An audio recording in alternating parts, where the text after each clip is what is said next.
Hello everyone, and welcome to TLE Eliminators. How was the contest, guys? And also, am I audible?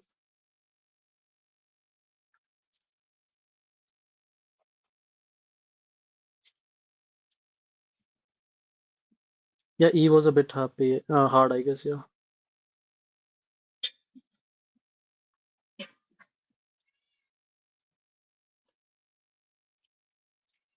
Can anyone just put in the chat if I'm audible?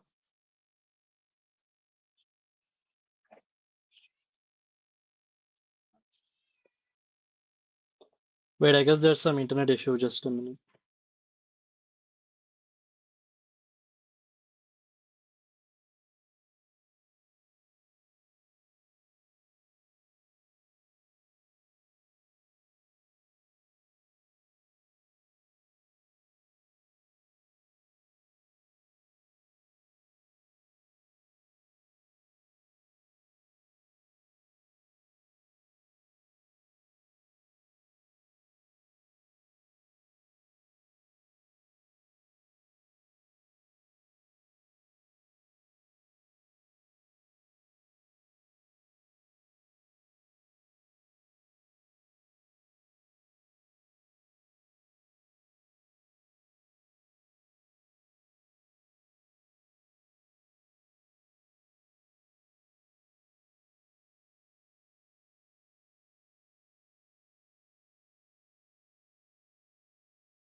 Hello.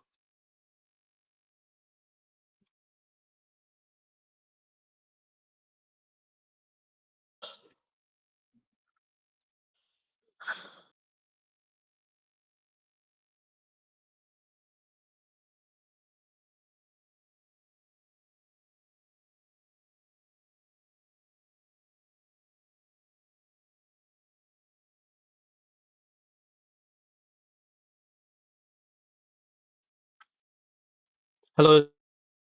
Is the lag fixed? I'm audible, I guess now. Yeah, it should be fine, I guess. Hmm.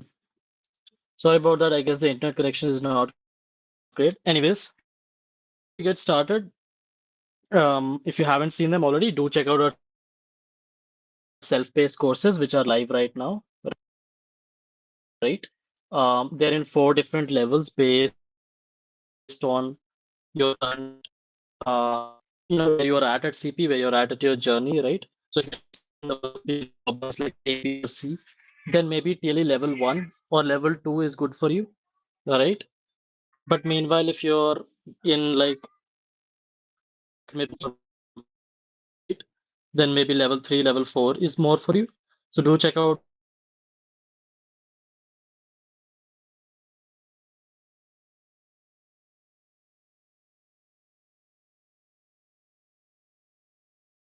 Okay, there is some lag. Sorry about that. I guess it should get fixed soon enough. But wait, let me just try and fix it.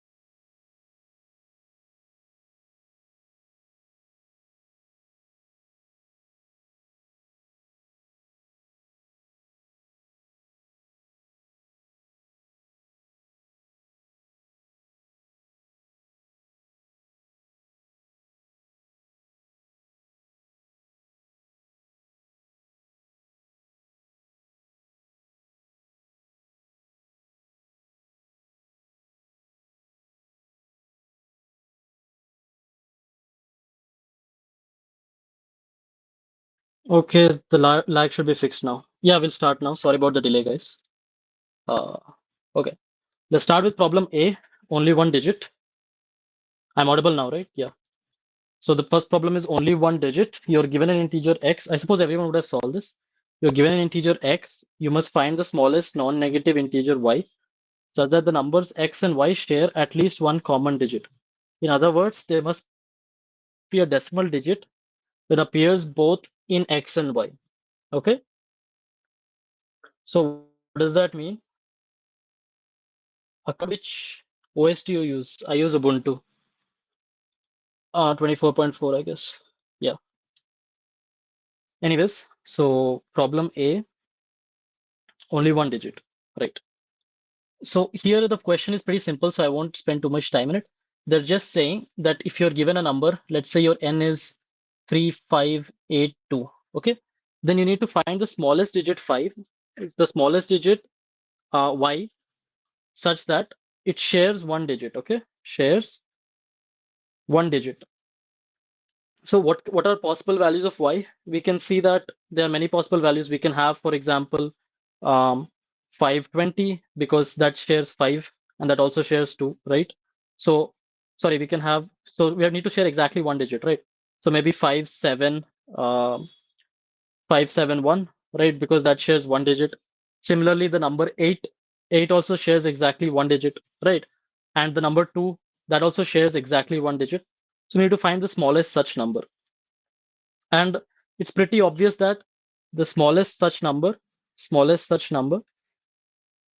I'll directly just write the solution, right? Smallest such number will be the smallest digit of x, right? Will be the smallest digit of x, okay? So that's a direct one-line solution that it will be the smallest digit of x. And the way I did it was I read it as a string and I found the smallest character of the string, basically. So I read it as a string. I set my answer equals 9. I found the minimum character and I printed the minimum character. And the reason this works is like even if you print the smallest character, the way characters are defined in ASCII, the smaller digit will have smallest character, right? So that's why I did it this way, right? That makes sense. Minimum remainder with 10, yes, you can do that. You can find all the digits. So you just need to find all the digits and you need to find the smallest one, right? So that also works. Up to you, right? Okay. So let's move on to question B now. Since A was pretty easy, so I don't think we need to spend too much time on it, right? Yes, I will do F. I will do up till F, yeah. Okay, the question B is no casino in the mountains. You're given an array A of n numbers and a number K. The value A of I describes the weather on the ith day. If it rains on the ith day, then A of I is equal to 1. Otherwise, A of I equals to 0. Jean wants to visit as many peaks as possible. One hike to a peak takes exactly K days. And then so Jean wants as many hikes as possible, right? And what they want is yeah, so each day of this hike the weather must be good, so A of I must be 0, right? So he can start a hike on day I if and only if it's 0 and it's 0 for all the days during the hike, right? So that's pretty simple. I thought we cannot print char. You can print char. Anyways, yeah, so after each hike and before starting the next one, Jean must take a break of at least one day. Okay, so basically maybe Jean gets tired or something. So they may take one break. And then on the next day, he cannot go on a hike, right? Because he's taking a break. Fine. Find the maximum number of peaks that Jean can visit. Okay. And n goes up to 10 power 5. And yeah, it does not exceed 10 power 5. And we're given some examples, right? So 0 means the day was good. 1 means the day was rainy, right? So the weather was good if it was 0, otherwise it's raining. And basically we need to find if a hike takes k days, right? So here hike takes 2 days. Since there's no 2 days which are good weather, he can't ever take a hike. So the answer for this case is 0, right? So again, this is a simple question which I expect most people who have some knowledge of how to code will definitely be able to solve. So let's just quickly run by the solution, right? Okay. So problem B. Let's take an example. Okay. So the example goes like this. Let's say weather which we are given is something like this. Okay. And then we have k equals 3. Fine. So the number of days it takes to make a hike is exactly 3. Right. So now as you're reading this array of ones and zeros, right, as you're reading the data about the weather each day, then obviously if a day starts with 1, you cannot start a hike, right? And if a day starts with a 0, you can think of starting a hike, right? So for example, here we have 3 zeros, right? 3 zeros we have, which are consecutive to each other. So basically, if you have zeros in a row, you can just go for a hike directly. Okay. So I'm going to explain both the solution and the example at the same time because it's a simple question. So if there are 3 zeros in a row, you know that k equals 3 means it takes 3 days to make a hike. So that means that in these 3 days it was good weather, so I could make a hike and come back. Right. Now what about here? Here there are some more zeros in a row, right? In this block. Now I can take a hike here, right? Or I can take a hike like this, right? Or I can take a hike like this. Now, if I in any of these cases, I'm only able to take one hike exactly, right?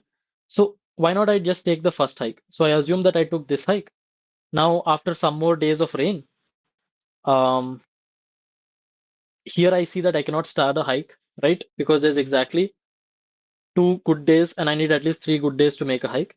Similarly, here I cannot start a hike because these 2 days are rainy, right? So this day I'm taking a break, right? This day I take a break if I went on a hike here. And then these 2 days, here I can't take a hike because these 2 days are rainy, right? Makes sense? Yeah. So let's see. What is the idea here or the intuition here? Well, the intuition is going to be a greedy idea. Greedy. And the idea is if a hike is possible, right? If a hike is possible,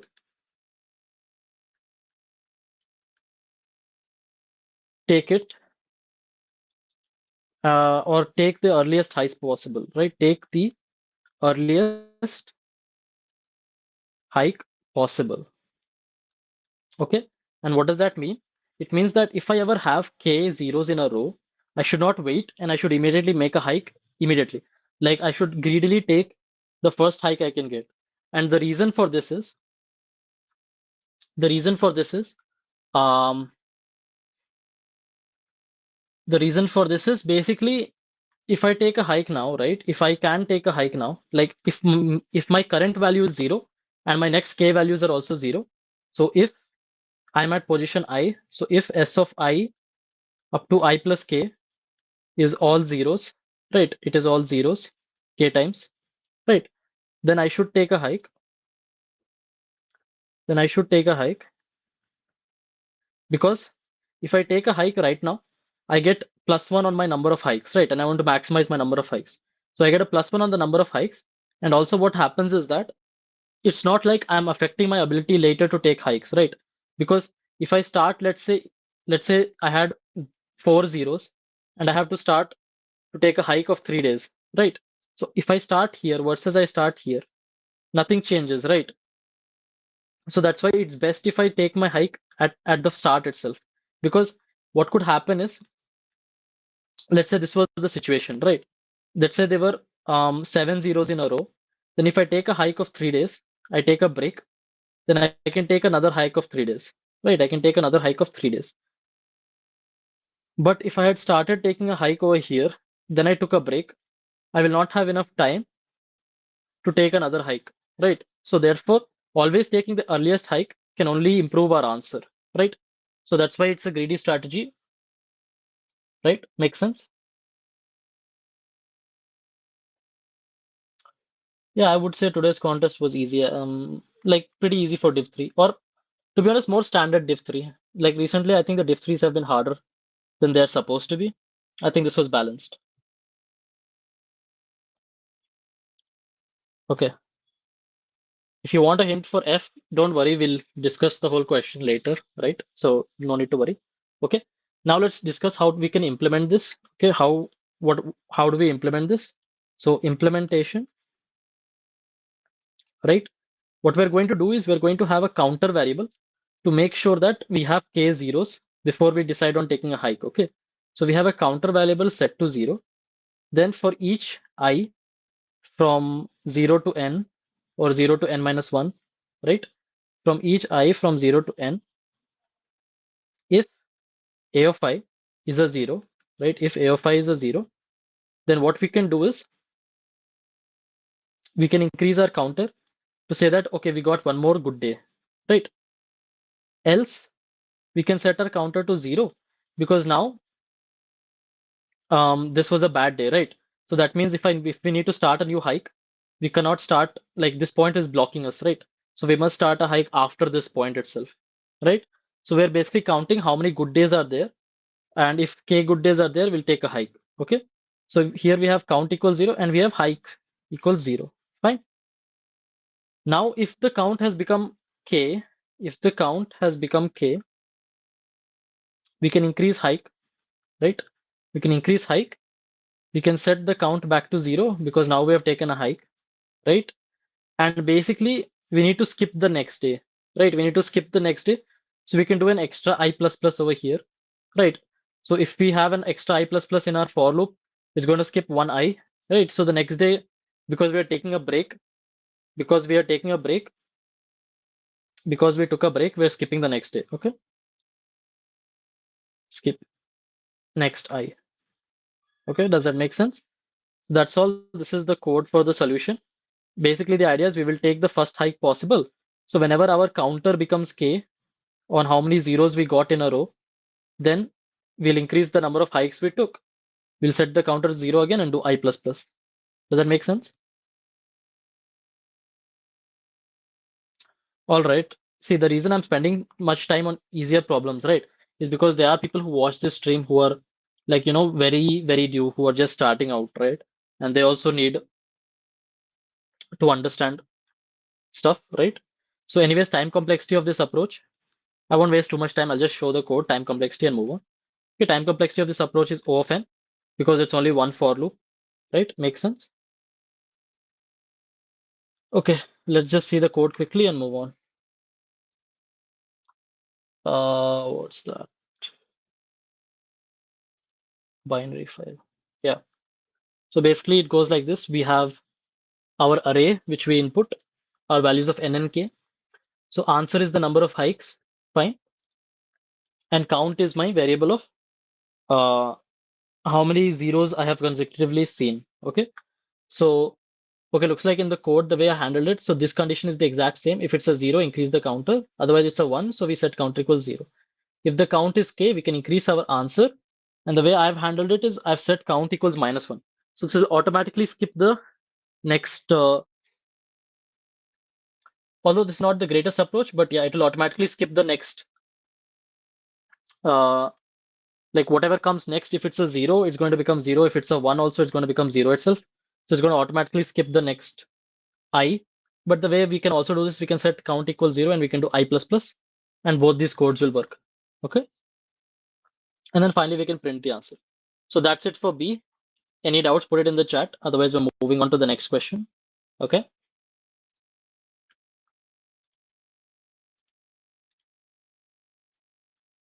Okay. Let's move on to problem C. Is there anyone who didn't get problem C? Because I think I could see it being tricky. If you could not get problem C, I guess you need to practice like greedy questions, ad hoc questions. So TLE level 2 has ad hoc, which might help, right? Ad hoc sorting. Yeah. Okay, we're moving on to problem C now. Problem C, I will definitely make it. So you're given n towers numbered from 1 to n. Tower I has a height of h of I. Okay, so tower I has a height of h of I, and you're on the tower with index k. Okay, you're in tower with index k. So like there are a bunch of heights of towers. And if you're given k equals 3, that means you're on the height of the third tower. Okay. Every second, water level rises by 1 unit. If at any moment the water level becomes strictly greater than the height of the tower, you perish. Fine. So if the water level becomes more than your height, okay, strictly greater. If it becomes equal, it's fine.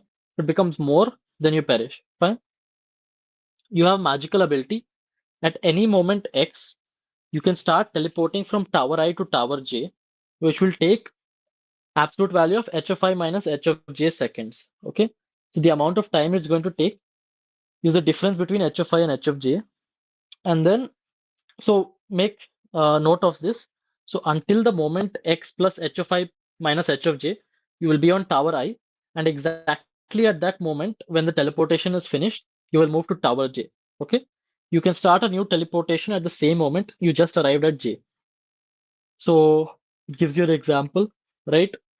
Um, So here k equals 4. So we're starting on the fourth tower, okay? And then we try to teleport from here to here. And it takes us exactly 2 seconds. And because it takes us exactly 2 seconds, by that time the water reaches here and we come here. So you can see that we did not die and we reached the highest tower. Okay. Our goal is to reach the tower with maximum height. Okay. Our goal is to reach any tower with maximum height before the water covers you. Determine if this is possible. Okay.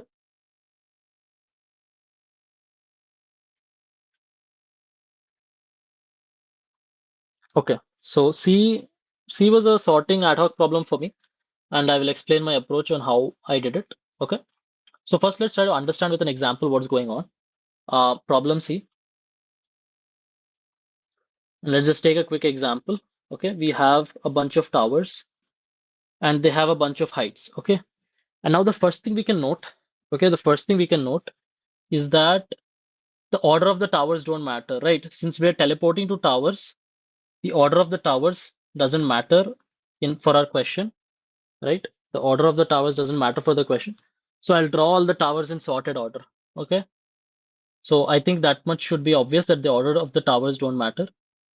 So I'm going to draw all the towers in sorted order. So assume that there are a bunch of towers. Okay. Let's say some towers have same height. That doesn't matter again. Then, in fact, if they are duplicate towers, you can see that they also don't matter pretty quickly. But for the sake of example, I just drew them because the case can definitely have duplicate towers, right? Okay, so let's say here a bunch of towers. My drawing isn't that great, but yeah. So let's say we are at some tower K. So we are at this tower K, okay? And basically what we have to do is we have to reach the tower with the maximum height. Okay, so we have to reach this tower. This is our target. If there are multiple towers with maximum height, we can reach any one of them. So that's fine, right? And this is basically what we have to do using our teleportation operation, okay? And the water level starts at 1, okay? The water level starts 1, and then it will slowly increase. It will slowly increase. Each second it's going to increase by 1, okay? So if the water is just covering you, like if the water was like this and you're here, there's no problem. But the water should not submerge you, right? So as soon as the water goes above you and you're still here, if you're still here, you'll die, okay? So that's what it says. And basically it's saying should reach the top tower while the water has not like caught up with you yet. Okay. So I think the question is understandable, right? What will be the rating of C? I guess it will be 1100. Yeah, that makes sense. Okay. So how do we approach this question, right? So some observations I'll just write. Okay. So the first observation obviously is the test cases, right? What are the constraints on the test cases? And that you can see it goes up to 10 to the power 5 and the heights go up to 10 power 9. So we expect a big O of n, big O of n log n solution. Okay. Big O of n log n solution is expected, right? You can guess that already, or big O of n also. So the way we are going to do it is, um, let's make a bunch of observations. So there are a decent amount of observations we can make, but then the question becomes really simple. Okay. Now the observation 1, um, sorting does not change the answer. Okay. Sorting doesn't change the answer, doesn't change answer. We just need to know what height we started at. We need to know our initial height. We need, uh, we need to know our initial height. Okay, so that's the first thing. Why does it not matter? Because we're teleporting. We can teleport to any tower which has some height. Okay, based on the amount of time it takes. Okay, observation two. The second thing, duplicate towers don't matter. Duplicate towers of same height, right? Don't matter. So we can basically store our input without duplicates also. Okay. So this observation is not needed to solve the problem, but I'm just telling you because it's an obvious thing and it makes it simpler to think about. Okay. And the third observation is, let's say our initial starting point has a height of h in it. Okay. This is the initial height of where we started from. Okay. H of k, right? Well, let's write it as initial, right? And this is equal to h of k. Then heights, like towers which have heights less than h of k, right? They don't matter. Okay, they don't matter. We can might as well just drop it from our array. Okay, we might as well drop those towers from our array because there is no situation in which we want to go to a tower of less height than our current tower. Okay, that will only make matters worse because the water might catch up to us faster. Does that make sense? Right? Does that make sense? Okay,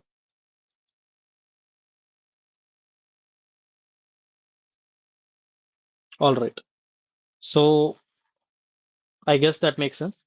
Now, from now on, it's going to be more intuition, okay? And I'll show you my intuition on how I solve this. It is somewhat of a greedy slash ad hoc idea. So if you solve using some other intuition, then good for you, right? Um, it's hard to explain how you get intuitions. So I'll just describe how I thought about the problem to you. So the way is, imagine the heights on a number line, okay? Imagine the heights on a number line, okay? On a number line. Instead of the towers, we're going to imagine a number line, okay? Because the towers don't matter. It does not matter that they're duplicate towers. It does not matter that they are in unsorted order. In the end, the only thing which we care about is that distance, right? H of k minus h of j, whichever we are jumping to, right? So let's say this is a number line. This is 0 on the number line. This is 1. This is 2. This is 3. And let's just write some points, okay? And let's say we started at, let's say, position 4. Okay, so our tower, so imagine this was like a tower with a height of 4, right? And these are some other towers with different heights. So our tower started with a height of 4. So I'm going to mark that there was a tower here, and I'll maybe color it with blue or blue dot to say that this is our initial starting point. Okay. Now, where does the water start? The water starts at this position, which is 1. Okay. And now what the water does is it jumps 1 every second. Okay. So every second or every unit of time, it goes 1 position ahead. And that's what the water is doing. Okay. So the green dots are the waters. Now I will draw, let's say, the other buildings. Okay. The heights of the other buildings. So let's say this is one building of height 2. This is one building of height 7, right? This is one building of height 5. This is one building of height 9. Duplicate buildings we don't care about, right? So basically our goal becomes, if these are all the buildings and we started at building with height 4, our goal becomes to reach this point. Okay, our goal becomes to reach the highest building, and we have to do this while not being overtaken by the water. Okay, so can you guys understand this alternate version of the problem, what I said, right? So basically I'm saying, if you view the heights along a number line, we are at this point on the number line. We have to reach this point, and the water is here and it jumps 1 step each time. Okay, so this is how we'll visualize the problem. This was my intuition. Okay, this is our visualization, I guess. Visualize the problem, right? We simplified the problem and now we're visualizing it. Now obviously it makes sense that since the water is increasing 1 step at a time, right? If the water is increasing 1 step at a time, And since we already started slightly ahead of the water, right? If there were buildings everywhere, we could also just go one step at a time and always be ahead of the water, right? If we also moved one step at a time, because for us to move some distance, if we want to move directly here, it will take us 1, 2, 3 seconds of waiting, and then we can jump there, right? So the amount of time taken is the um right, the amount of time taken is basically the distance between 2 points, right? So the amount of taken is just distance between 2 points. Amount of time to jump from position X to, let's say, Y is simply the distance between X and Y on the number line for us, right? So if the water is jumping exactly one step at a time, if we could also jump one step at a time, we would always stay greater than or equal to the water, right? So that would be a nice strategy if we could do it, right? Uh, yeah. But what can we do now? Because we can't always jump one step at a time. So what our idea is going to be is idea, always jump, always jump to height just greater than you. Okay? To the height which is just greater than your current tower. Just greater than, just greater than current tower. Okay? So basically, if we are at some height, right now we have no option. We have to jump somewhere, right? Otherwise, the water will catch us. So we'll try to go here because that takes the minimum time, right? That takes the minimum time. And then going here and then going here is the takes the same time as directly going here, right? So um, that doesn't change the answer for us, right? Make sense?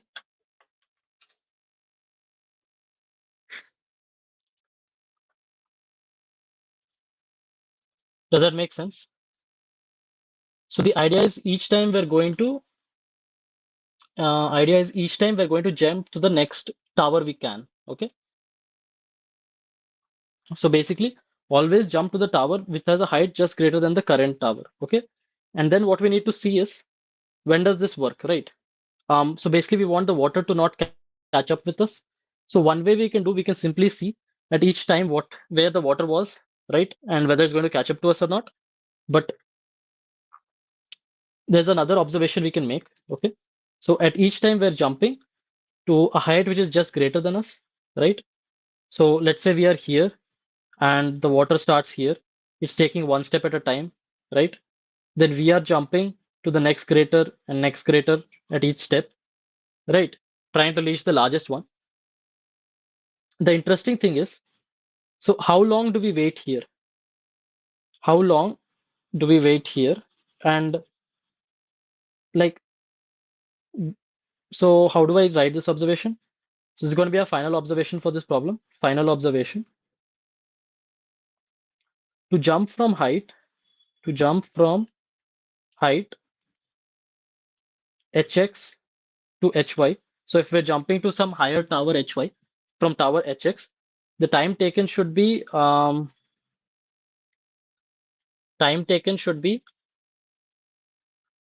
minus hx, right? So this is how much time we are waiting at this current height. Okay.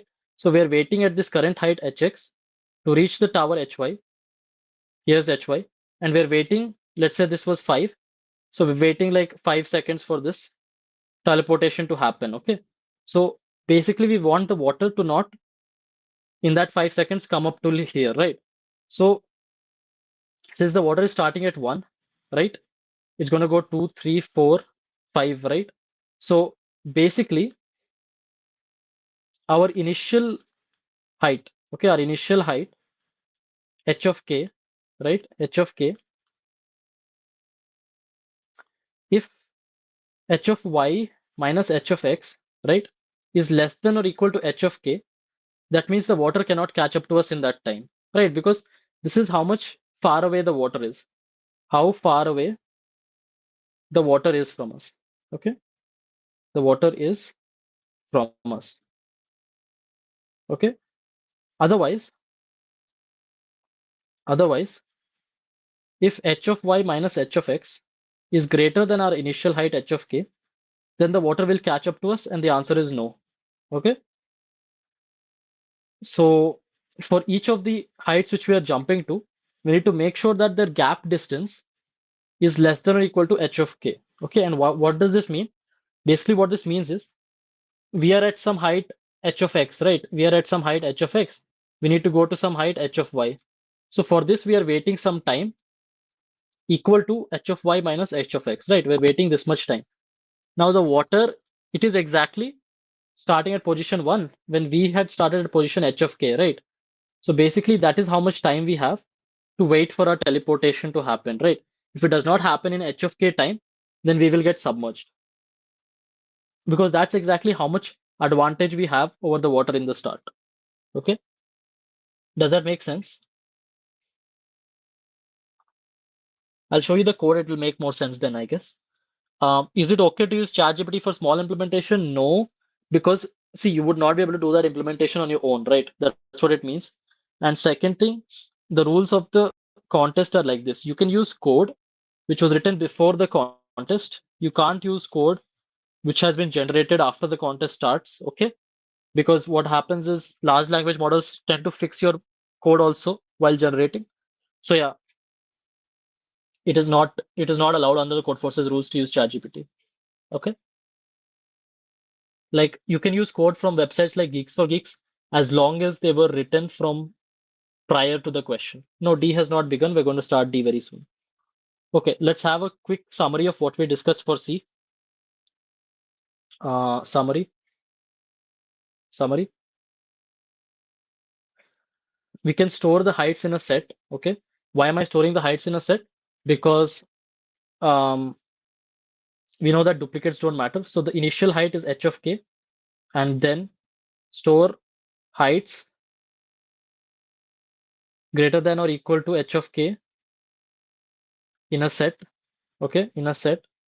Then basically what we need to do is for each jump we make, right? We're jumping from this to the next one, this to the next height, and this to the next height.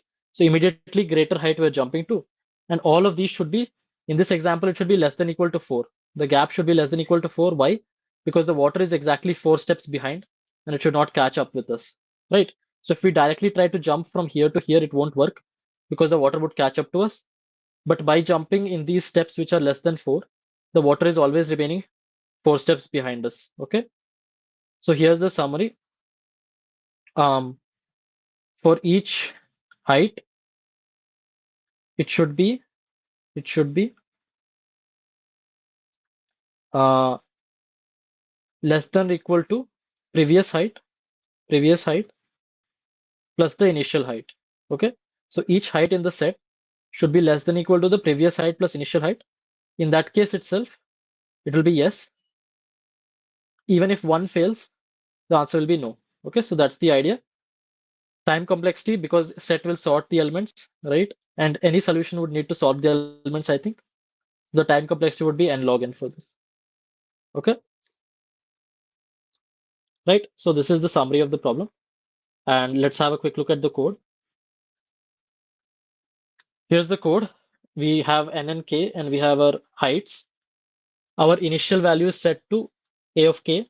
Okay, so the kth height. Then we have a set. In the set, what we're storing, if it's larger than or equal to the initial value, we'll store it in the set. Okay.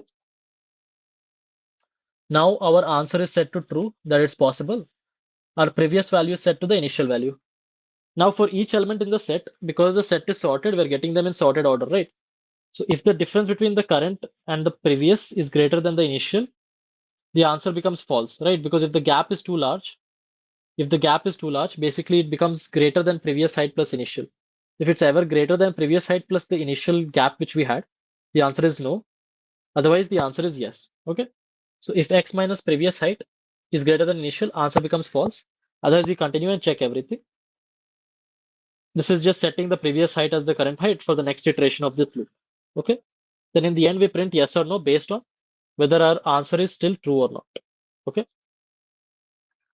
Does that make sense? Problem C. E sucks, just hit and trial. There is a proof for E, but yeah, I guess you need to guess it a little bit. I also guessed it while testing the contest. I wrote the function above. level is 1, and the difference between the current and the next one is less than, okay. Yeah, that also makes sense. But if you see, you can simplify it further to what I have written, right? So gamer bhai, your code is correct, I think. At least it looks correct. Maybe there might be some small off by one bug at least. But yeah, it definitely looks correct. But again, you see, it does the same thing almost. It's you're setting the level of the water to the previous, and you're checking if that's greater than or not to the initial value, right? That's basically what you're checking, isn't it? Let me just check.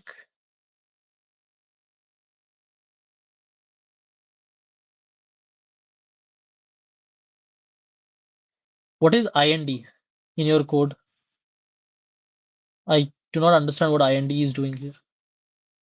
Anyways, so if you have any specific questions, you can wait till the end of the session where I'll answer specific people's doubts, right? Let's move on to problem D. Any other doubts? Any general doubts about the solution I explained? Basically, we're checking if we can visualize these nodes on, we can visualize these heights on a number line, and the water is following us exactly the k steps behind, h of k steps behind. And if and we are jumping to the next possible building. So if ever the jump takes more than the initial height time, then we can say no, right? Okay, I guess problem D now. How was D actually? To be honest, I found D a bit easy for its position, but I can see that a lot of people could not solve it for some reason. So I guess it was not that easy. Problem D.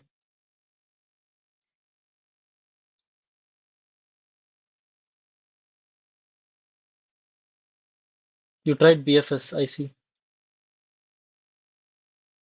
Can you tell for D why we can't sort on basis of L?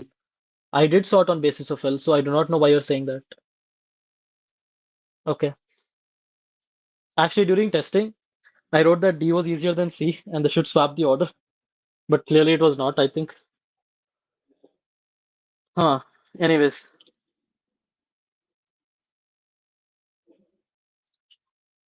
I actually found D pretty trivial, not going to lie. Anyways, so the problem D says you're given n casinos numbered from 1 to n. Each casino is defined by three integers, L, R, and real. Okay? L, R, and real. You have initially k coins. You can play at casino I uh, if only the current number of coins satisfies X is between L and R. After playing, your number of coins becomes real. Okay? So you can visit the casinos in any order, and you're not required to visit all of them. Each casino can be called no more than once. Your task is to find the maximum number of coins you can obtain. Okay. So basically, if your current number of coins is between L and R, then you can increase your number of coins or decrease or whatever. It becomes real of I if you play that casino. You can visit the casinos in any order, and you are not required to visit all of them. Each casino can be visited no more than once. Okay.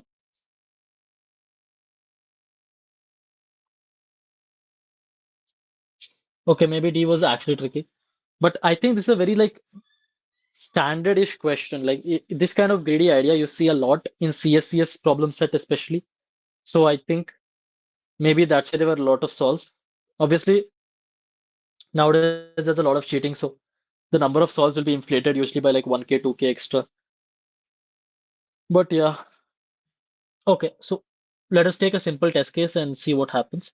So let's take the first test case. We have 3-1, right? So there are three casinos.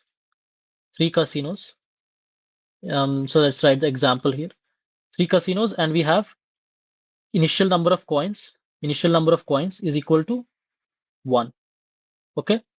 Now the casinos each have LR and some best value, right?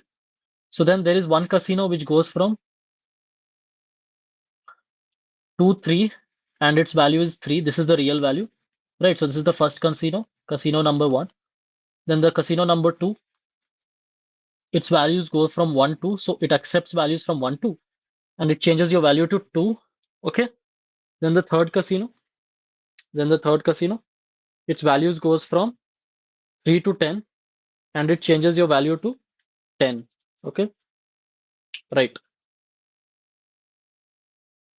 So how will we as a human approach this problem? We want the maximum number of coins, right? So what we're going to do in the start, there's only one casino we can go to because our coins is one. So one must be in the range of L and R, right? So one must be in the range of L and R for us to play at that casino. So that only happens at casino number two, right? So we go play at casino number two, and now our number of coins becomes two. Okay, now our number of coins becomes two. So now we could go play at casino number one, right? Because casino number one also accepts two, right? So we go play here. Now our number of coins becomes three. Okay. Now when we have number of coins three, we can play at casino three now, right? So now in casino three, if we play, we get our value as 10. So our final answer becomes 10, right? And that's the maximum number of coins. Since we have already played in the casinos, there's no problem. But yeah, that's the final answer, and we can print 10, right? So very simple example, right? Yeah, it was very simple, greedy, this question. Anyways, you can merge intervals as well. I thought of that, but merging intervals takes more time than actually just doing greedy. Anyways, so how do we visualize this problem? Okay, and visualize again. So all the questions which you can visualize, right? You should definitely visualize. Let me just write the spelling correctly. Visualize the problem. Okay. Again, we can use a number line approach. Okay. So since we have intervals, whenever you have intervals, definitely try to visualize along the number line if possible. Okay. So we have this big interval, right? A big number line. And what we're going to do is we're going to mark the intervals. Okay. So let's say our initial value is somewhere here. Initial value is K. This is our starting point. Okay. This is our starting point. And then we have a bunch of intervals. Okay. We have a bunch of intervals. Like this goes from L to R, let's say. So let's say this is like 5, 7, and its real value is 6. Okay, the real value of this casino is 6. Now let's say we have another interval. I'll make it in blue this time. And this interval goes from like, let's say, uh, okay, there's no number between 5, 6, and 7. So let me just make this 4 over here. Okay. And let's say this goes from 5 to 9. Okay. And it has a real value of, let's say, 7. Okay. Now we can draw another one. Let's say we start at, let's say, 6 and we go to 10. Okay. So this interval starts at 6 and goes to 10, and its real value is 8. Okay.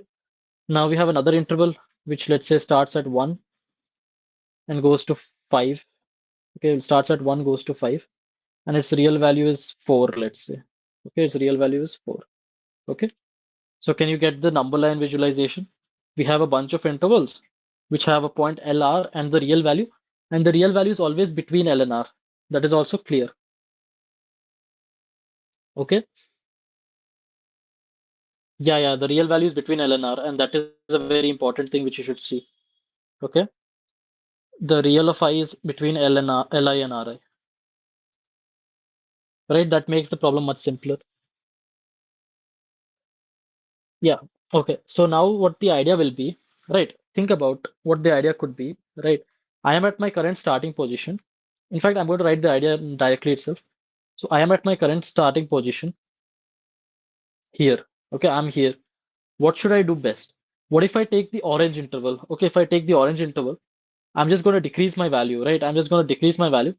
Even if I can maybe later use the 6 one to increase it again, there's no point decreasing my value, right?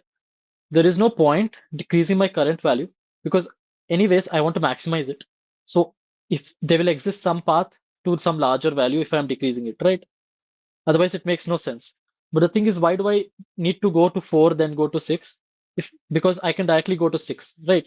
Because this is a smaller value, this is a larger value, it's my current value, right?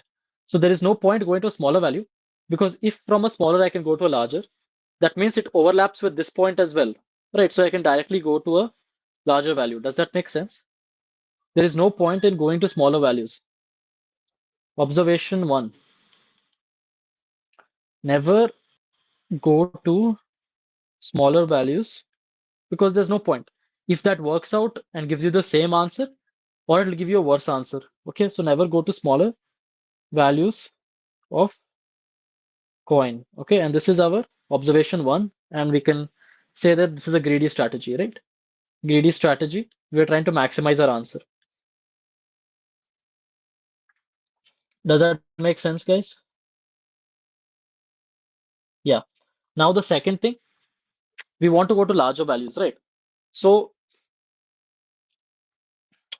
can we go to any larger one, right? Is that a question? Like, can we keep repeatedly going to a larger one, right? We're trying to think of simple ideas here. And the answer becomes yes, okay? The answer becomes observation two, jump, we can almost think of like jumping between values, right? Instead of thinking of like casinos, we're basically jumping to values such that the interval overlaps us. So basically, go to any larger value, currently overlapping. Okay, overlapping your current value. Okay, so if your current value is k, let's call your current value k, then if best of I is greater than k and li less than k less than equal to ri, right? Then set k equals best of I, right? Because we can use that interval and we can jump to the larger value. Does that make sense? Because see, think about it. We're on a number line and we want to maximize our score. We can jump to anything which is overlapping us and which has a larger value. So we'll jump to 6. Then from 6, we can jump directly to 8 also because now that is available. But let's say we jump to 7. But the thing is, by jumping to 7, this 8 will still be available, right? It's not like if 8 was available here, it won't be available here. The reason is that these are all on the number line. And if it was overlapping with 6, then definitely it'll overlap with 7 also, right? So we can jump in any way. We can jump like this, or we can jump from 7 then to 8. It doesn't matter. As long as we keep increasing our value, it makes our answer better. Okay.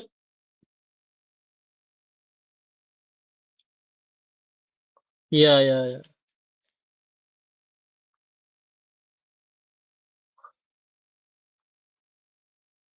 Okay.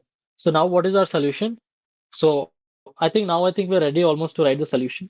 And our solution basically is, so we can sort either by L value or we can sort by, I think, best value also. That will also work. But the way I did it was I sorted by L value, right? So sort by either L value or R value. So either L of I or B of best of I. Uh, Not best of I, sorry, real of I, right? What was it called? Real of I.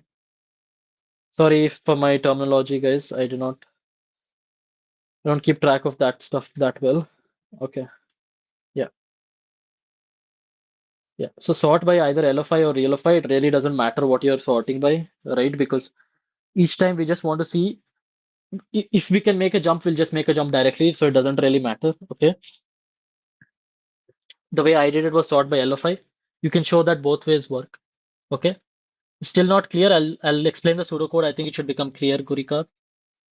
Okay. Sort by L of I. Okay. Sort intervals by L of I. Okay. By L of I. Set your current value, current cost or whatever, score, let's call it score, equals K. Okay. Now for each um, L of I, R of I, real of I. Okay. We have sorted these, right? We sorted the intervals. So for each L of I, R of I, real of I, if our current amount of money we have or cost we have or whatever is between L of I and R of I, okay, if our current score is between these two, okay, our score can be max of score and real of I. Okay. So if taking the current intervals improves our score, then we'll take it. Otherwise, we'll just skip to the next one. Okay. Output score. And that is all the code for this, or that is all the pseudocode for this. Okay. And let's just summarize why this works again. Okay.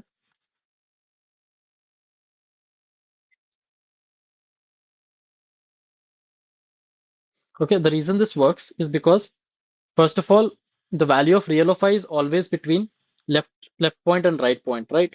So basically, the first thing we observed was we can never go to we should not go to smaller values, since that's not going to improve our answer, right? Because if we went to a smaller value, then we could directly go to the larger value, right? Because if we go into smaller value, that means we come to some larger value later on. Why not directly just go to that larger value? So that was our first observation. And our second observation is we can go to any value larger than the current value. Okay. We can go to any value larger than the current value, right? Because if there is a path to maximum from the current value, if there is a path to maximum from the current value, then there will be paths from anything larger than it to that maximum value as well. Why? Because these are overlapping intervals, right? We're just trying to see if we can jump from this interval to an interval which is larger than me. Does that make sense? That's why this code works, because these are all overlapping intervals and we can go to any interval larger than me. Let me just do a dry run, I guess. Okay, or the examples are not very good. So I'll just make an example again. So this was the interval, let's say first interval, and it jumps here. Okay. This is the second interval. It jumps here. Let's say this is our starting. We start at this point. Okay. And then there's one interval which jumps up to here. And there is an interval which jumps up to here. Okay. Now the idea is this is our starting point, right? So we don't want to jump backwards because that's not going to improve our score, right? So we go to the next one, which sends us forward. So this one sends us forward next. Now we jump. Now there's only one overlapping us, right? So we're going to jump here and then we're going to jump here. So each time what we're doing is basically, if you see the intervals in sorted order, if the current interval which is overlapping us can improve our score, we go to it, right? Because jumping, if there is a path between me and max, okay, if path between my current position or my current cost, between current cost to the maximum cost I can get, then basically what that means is there will also be path between some cost greater than me. So cost dash to the maximum cost, if that cost dash is greater than the current cost. And the reason is all these intervals are overlapping, right? We want to find a path of overlapping intervals, which gives us the maximum. Does that make sense? Yeah. So you can see it. Code for D, very short code. What we're doing is we're taking all the intervals, okay? We're just sorting the intervals, normal sort function. Our answer is set to K. If L is less than answer and answer is less than R, we simply take max of this and the current real value and we print the answer. Okay. And the time complexity will be n log n because we're sorting the intervals. Does that make sense? Any doubts, please ask, because I'll try to explain it better then. Although I'm not sure how much better I can explain this. It's a very greedy idea that, if you're familiar with greedy ideas, I guess it would be understandable.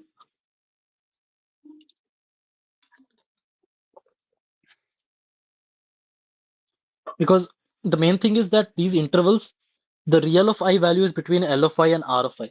And because it is between L of I and R of I, we know that we don't need to ever jump to a smaller interval or a smaller real of I, because that's not going to give us any better path. And no matter which interval, which is larger, I jump to, there will always be a path to my best value. Make sense? Is F HLD? Not exactly. I did it with some kind of weird square root heavy light decomposition type of thing. But there's a very, very simple basic trees and map solution for F, Ayush. That's what I was wondering, right? A lot of my like I tested this round, I did not give this round. I did testing like 3 days before for this round. So during that time I wrote a very complicated solution. Um, but apparently F has a solution which can be written in like 10 minutes. Basic trees.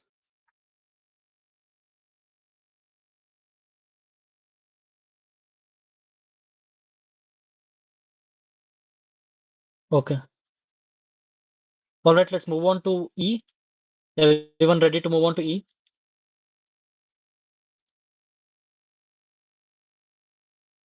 If you copy pasted some code for Geeks, that's okay. That's perfectly valid. If you go read Codeforces rules, as long as you copy pasted the code from somewhere, that's fine because see, that's pre-existing knowledge, right? So that doesn't count. Can you tell an optimized approach if L less than equal to R, real less than equal to R was not given? Um, See, if that was not given, you can jump to any node before also, right? Then you could jump to nodes which are smaller than you as well, because later they may lead to better values. So for that, I think you need to use a graph approach. Ayush, for in that case, you will have to use a graph and it'll become pretty messy, and I don't think you can solve it in nlogin. I think it'll take like to make the complete graph, you need to make a complete graph, which might take some time. Or DFS.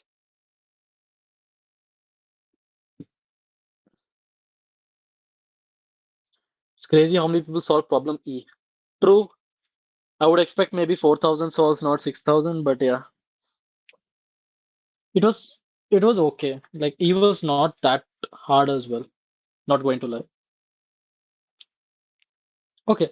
E GCD unlucky. There are many approaches to this problem, I think, but I'll tell you the one which I found simple, which I implemented during testing.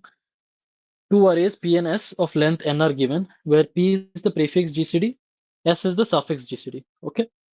So we are given prefix GCD of some array, suffix GCD of some array, and then we need to check if there exists some array A for which the given prefix GCD and suffix GCD can be obtained. Okay.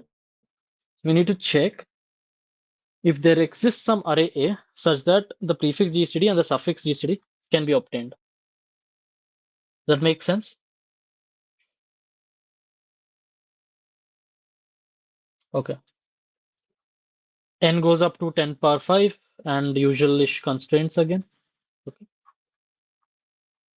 Yeah, for problem D, the time complexity is n log n because we sorted. So we go of n log n for problem D. Okay.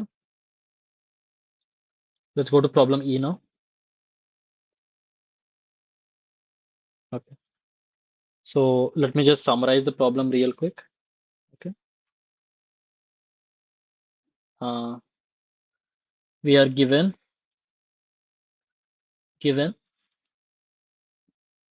prefix GCDs, suffix GCDs, and our task is to check if there exists some array which could have produced this. Okay, which could have produced this prefix and suffix. Okay, this prefix and suffix. Okay.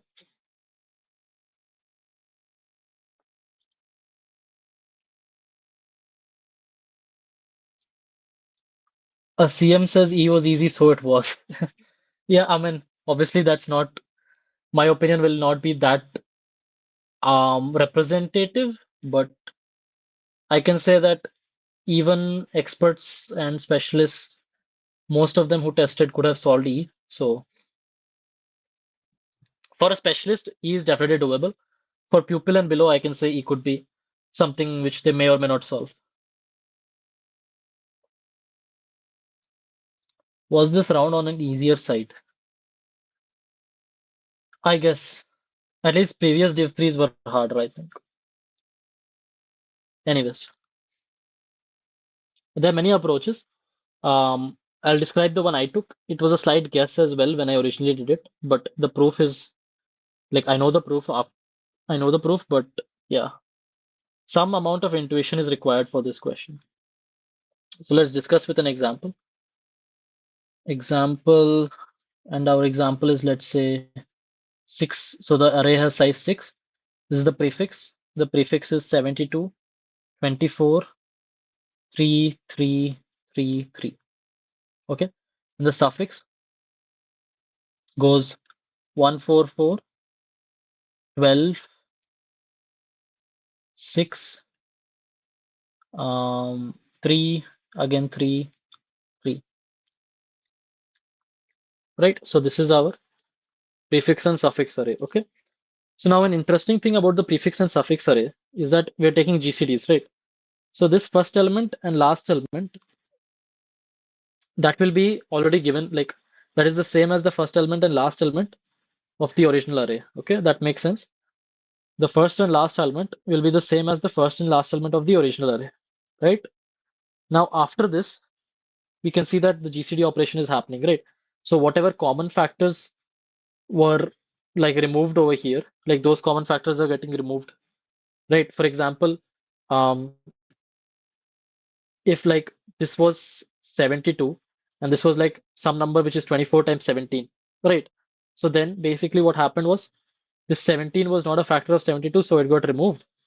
And the 24 is the common factor between these two, so that's what remained, right? That's what GCD means. So the factors which are uncommon, the uncommon factors got removed. So that's why one thing which you'll observe is this will always be a decreasing sequence, right? This GCD prefix will always be decreasing because the common factors are getting removed each time. Yeah, that makes sense, right? So this is we're just analyzing the structure of the problem right now. This is not a idea of the solution. But yeah, now we need to check if this is valid or not. What does the sample case say? The sample says, yes, this is valid. And it gives us a example array. Okay. And actually, the example is a major hint. If you ask me, the example is a major hint. But yeah, it just gives us an example array. Okay. 72, 24, 3, 6, 12, 144, right? Anyways, so there is a lot of math observation to do before getting how to solve this, but let's just see the example first.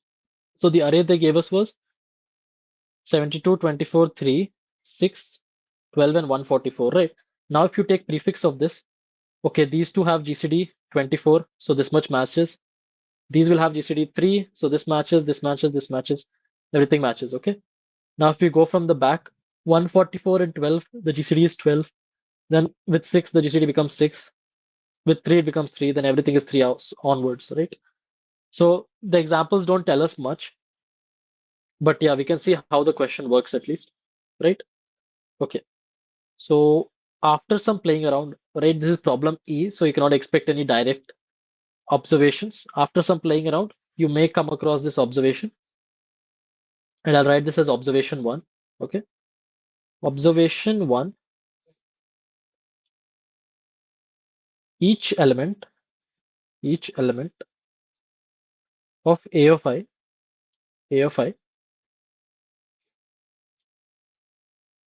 is equal to some k times LCM of prefix of I, suffix of I. Okay. And this is my first observation, which after some playing around with the examples, I found this, right? And I'll explain why this is true. Okay. For some of you on reading this, you will understand that this is obvious. For some others, you will not understand directly whether this is obvious. And don't worry, I'll explain why this is true. Okay. Each element of A of I will be equal to some k, where k is, let's say, greater than or equal to 1. Okay. It's some integer. It can be 1 also. Okay. It will be equal to k times LCM of P of I comma S of I. Okay. And I'll show why this is true. Okay. Why this is true? It's because, okay, so let me just draw example prefix array and suffix array.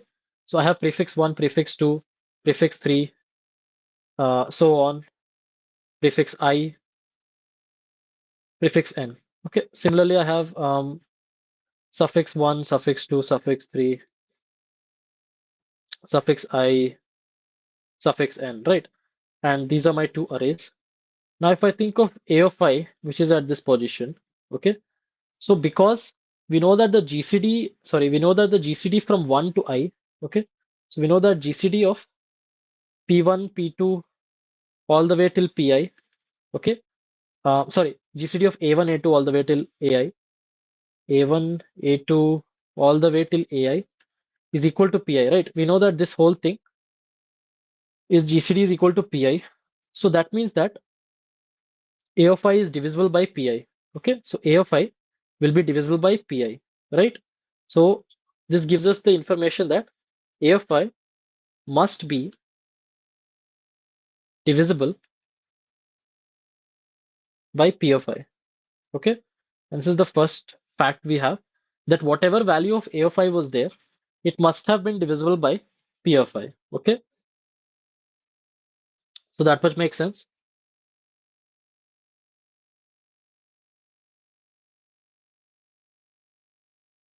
Right. Now the second thing, since this whole thing, since from an minus 1 all the way till ai, so if you take GCD of this, then only we get the suffix, right? So that means the same thing holds true for the suffix. Okay, the same thing holds true for the suffix. GCD of an minus 1, so on all the way till ai, that is equal to the suffix I, right? So we get a second fact, A of I must be divisible, must be divisible by suffix of I. Okay, A of I must be divisible by suffix of I. So these are the two observations we had. Okay, and what do they tell us? So AI must be divisible by prefix of I, and AI must be divisible by suffix of I as well, right? So AI must have both factors. It must have a factor of P of I. It must also have a factor of S of I. Okay, so for example, if P of I was 12, and if suffix of I was something like, um, let's say it was 9. Okay, if P of I was 12 and suffix of I was 9, then whatever A of I is divisible by both by 12, right? So if A of I is divisible by 12, we can say it's 12 times K. If A of I is divisible by 9, we can also say it's 9 times K, right? So basically what we can say is it has to be divisible by their LCM, right? It has to be divisible by their LCM. So A of I can be represented as K times LCM 9 comma 12. Okay, that makes sense because it has all the factors of 9 as well. It has all the factors of 12 as well, right? So LCM of 9 and 12 is what? 36, right? So we can say that A of I must be 36 times some value, some multiple of 36, right? Does that make sense, guys? Any doubts on that? Just put it in the chat. Okay, so the first thing we can say is A of I must be divisible by the LCM. Okay. Okay. Now comes the interesting observation. Okay. Now comes the interesting observation. And this one is maybe the harder one. So observation 2. I hope you understood the first observation that each A of I will be some multiple of the LCM of suffix at that point and prefix at that point. Okay. This is the observation 2, which is, I guess, the key observation for the problem. The K in K times LCM suffix of I, prefix of I does not matter. Okay, does not matter. What do I mean by does not matter? We can assume K equals 1. We can assume K equals 1. Means if there is some valid array, then there should be some valid array with K equals 1 also. And why do I tell this? I'll explain it very quickly. Okay, I'll show why does it not matter. Um, so let's say we have array A1, A2, A3, A4, A5, A6. Okay. Now let's say we're discussing this position A4. Okay. Let's say A4 is equal to some K times LCM of S of 4 and P of 4. Right. It is equal to K times LCM of S of 4 times P of 4. Well, the thing is, when the prefix goes here, right, the prefix of this is prefix of 4, this prefix of 3, prefix of 5, right? So what happens is basically this k factor must have not been there here, right? This k factor must have not been there in the first three, no, somewhere in the first three elements. That's why the k factor is not there in the prefix of 4, right? Because this k did not divide these elements in 1, 2, 3. That's why it's been removed over here. Like for example, if 1, 2, 3 were like 8, 12, 16, and then if my current value was something like uh, let's say my current value was something like 6, okay, then if you see the prefix GCD for this array, if you see the prefix GCD for this array, it'll be 8, 4, 4, and 3, 4, 4, and 2, right? So basically what happened, a factor of 2 got removed, right? So it's 2 times, let's say the LCM was 1 or something. Let's say the LCM was something like this, okay? If we make the array 13 over here, right? So then this will be the prefix, and the suffix will look something like this, okay? The suffix will look something like this. So this is the prefix, the array. This is the suffix for our example. And basically what I'm saying here is this extra 2 factor, which is our k over here, that got removed, right? So it does not affect any of the previous values. It does not affect my current value, right? And it's not going to affect in the future also, because this k factor has been ignored basically for the prefix array. Okay, the k factor has been ignored for the prefix array. Same argument applies to the suffix also. When you're taking the suffix, this k factor was not there in the suffix of 4, right?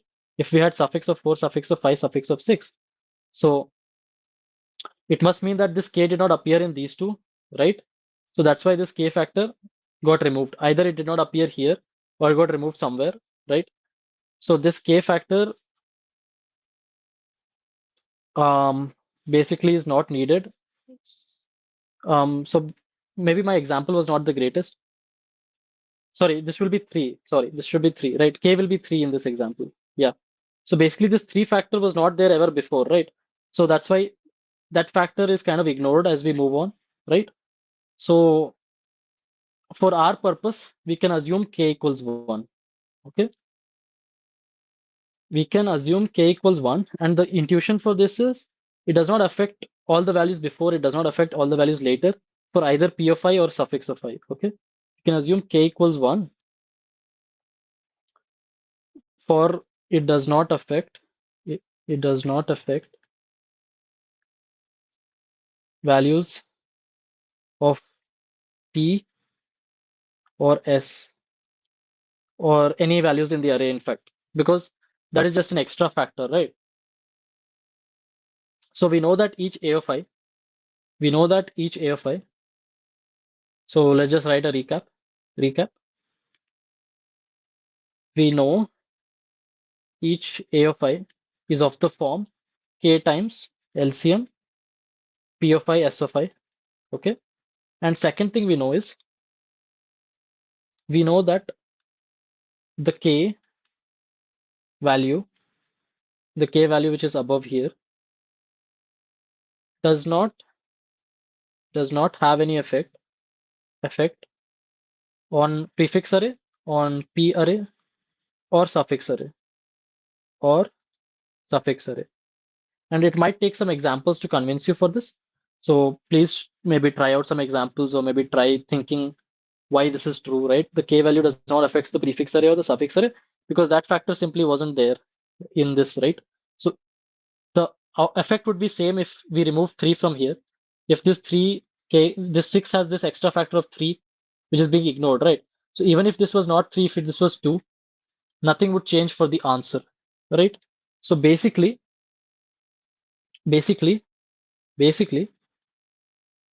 assume a of I equals LCM of p of I s of I, or that k equals 1. Okay, assume that k equals 1. Assume k equals 1, right?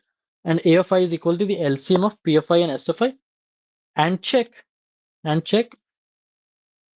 if prefix array and suffix array match. If prefix array and suffix array match. Okay. And that's the logic which I used to solve this problem. I know there might be some other logics also because there are a lot of patterns you can spot in this, but this is the way I thought of it. Each A of I is k times the LCM of the prefix and suffix, and we can assume k equals 1 because any extra factors don't matter, right? We only care about the LCM, which is the smallest possible value of A of I at each point, right? Basically, is the smallest value of A of I at each point. So what we're going to do is we're going to write the solution like this. Solution construct. First, we'll read P and S, right? Read P and S, so prefix and suffix. Construct array A, construct A, where A of I equals LCM, P of I, and S of I. Check if prefix of A, so we'll make the prefix array of A. We'll check if it is equal to P, and check if suffix of A is also equal to S. Okay. If that is true, then the answer is yes. True means the answer will be yes. False means the answer will be no. And that's the idea behind this question. Okay.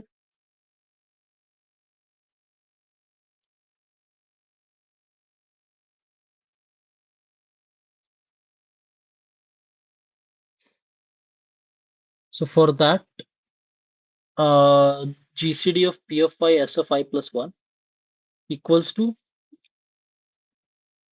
okay, so I think just a pupil has given another solution. Let's see. I'm not 100% sure if this condition is valid, but if you can derive the same condition, then yeah, it will be the same, I guess. I did not get that condition in my code. So let's have a quick look at the code. The time complexity obviously will be big O of n. Big O of n times how much time it takes to take LCM, right? So big O of n times log A of I, whatever time it takes to do Euclid's algorithm for GCD, right? So this is the time complexity, right? So I take the two values, which is prefix arrays, A and B, a prefix and suffix array. Then I set my answer value as true. And C of I is the LCM of both of the arrays, right? So I make my original array as the LCM of these two. Then I'm checking if the prefix value matches at each point. Then I'm checking if the suffix value matches at each point. Then if everything matches, I say yes. Otherwise, I say no, right? Because if this value does not match, if this value which we made, this array which we made with the LCM, then no matter what value of k you multiply, your answer is not going to change, right? Because the k does not have any effect. The k does not have any effect on the prefix array. The k does not have any effect on the suffix array. So if this doesn't work, nothing else will work. Okay, that's what basically I'm trying to say.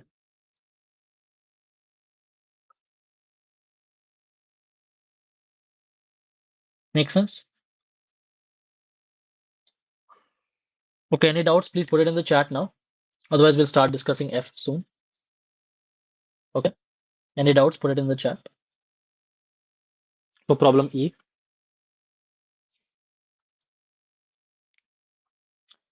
What I'm trying to argue basically, if the LCM one doesn't work, right? No matter what k we had, k times LCM, it would not change the answer because it's not affecting the prefix array or suffix array in any way. Make sense? Yeah.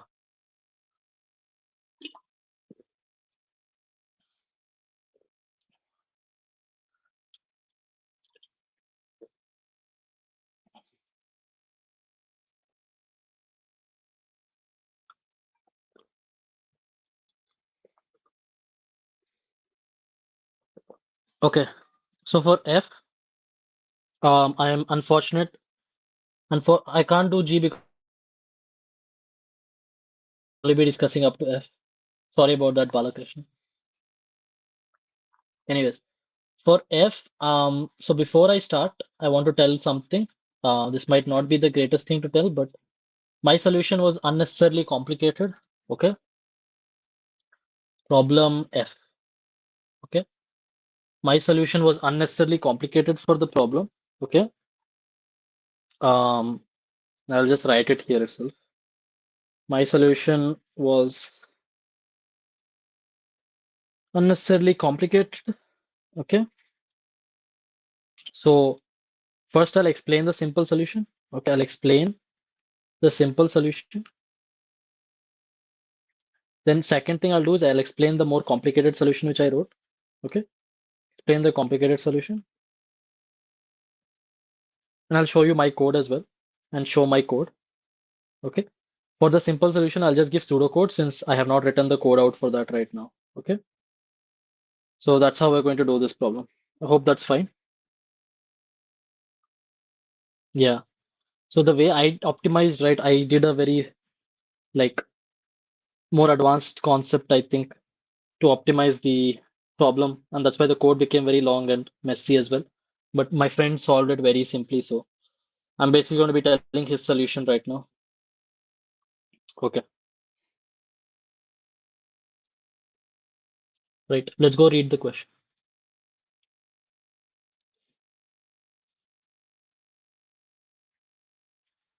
Okay.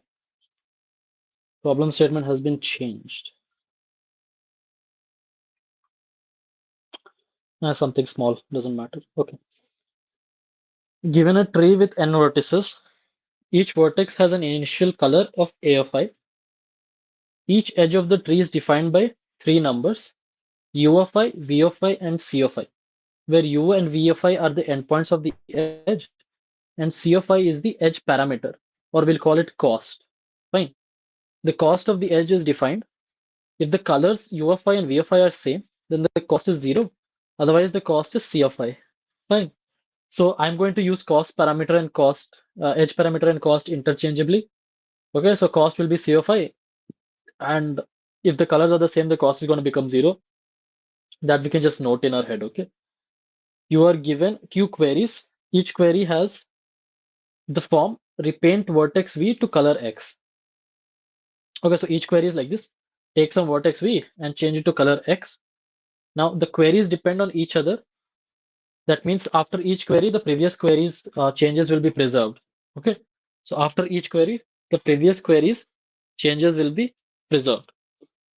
Now, after each query, you need to output the sum of the cost of all edges in the tree. Okay.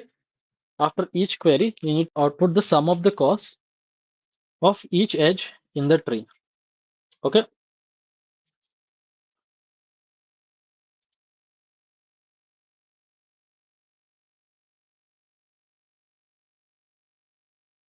What was the difficulty of F?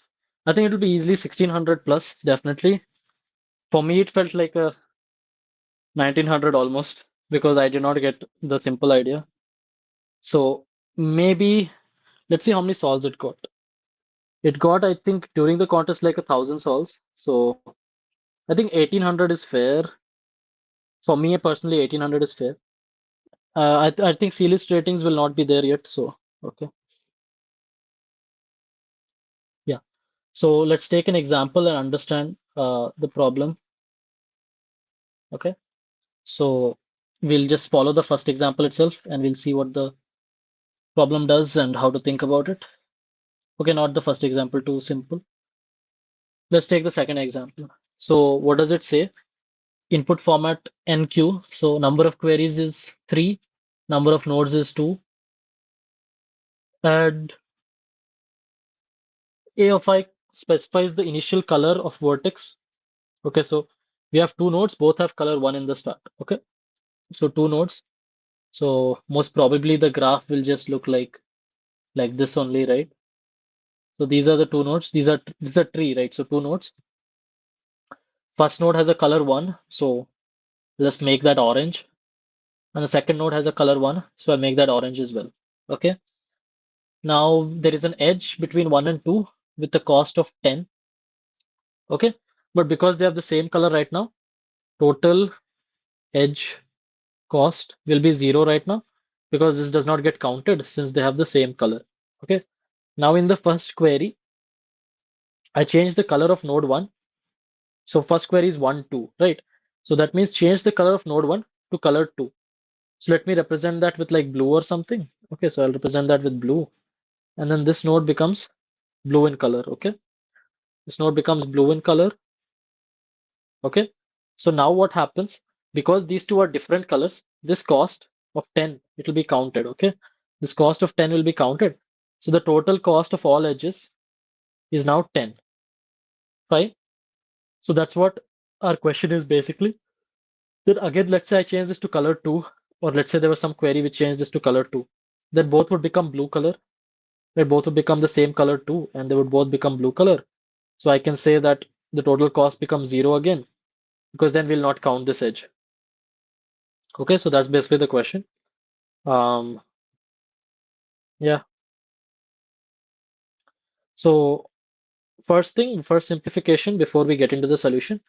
Uh, Basic observation,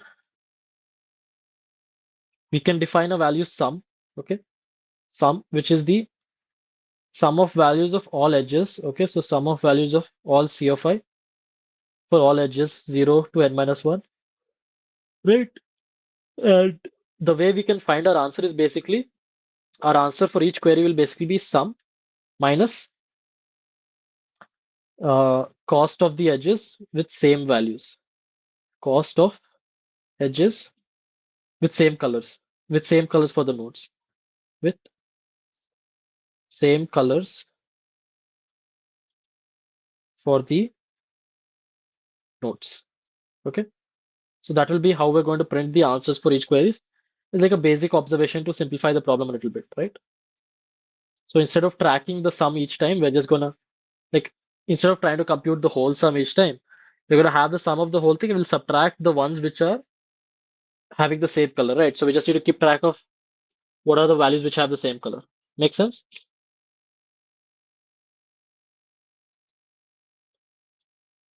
Okay, so Rizwan, you asked some question for C, and some people are asking question from D. Uh, yeah, I'll explain those at the end, okay? Because right now we're discussing this problem, I cannot explain in between. Okay? Anyways, so this is a basic observation we did. Well, basically, we just need to keep track of change of sum at each step. So we can write that as well. Keep track of change of some value. Okay, some value. Okay. So now let's observe a second thing. Okay, observation two. What happens when a color is changed? What happens when a color is changed? Okay, so I'm given, let's say, a node. I have a node here, right? And it has a bunch of neighbors. Okay, and all of its neighbors have, let's say,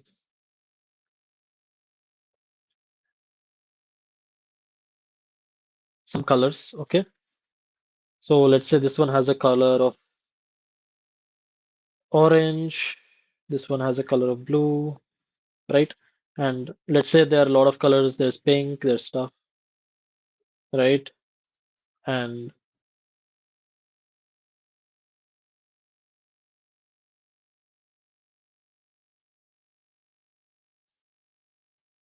right. So now when I change my color, let's say my current color was green. Okay. So that means these edge weights were not contributing and all the other edge weights were contributing to my answer. Okay. So when I change my color from green to, let's say, pink. Okay. So my current query changed my color from green to pink. That means whatever the previous answer was, I must subtract, all the colors which were uh, pink. I must subtract all the colors which are pink adjacent to me, like this edge, let's say 372. So I need to subtract that from my previous answer. I need to add everything which was green because now the green ones are contributing, right? So if this was like 2, 2, 3, then basically my old answer, this should be old answer plus 2 plus 2 plus 3 because those were green, minus the ones which are in pink because that's my new color and those are adjacent, right? So that's how my answer is changing for each query. Okay.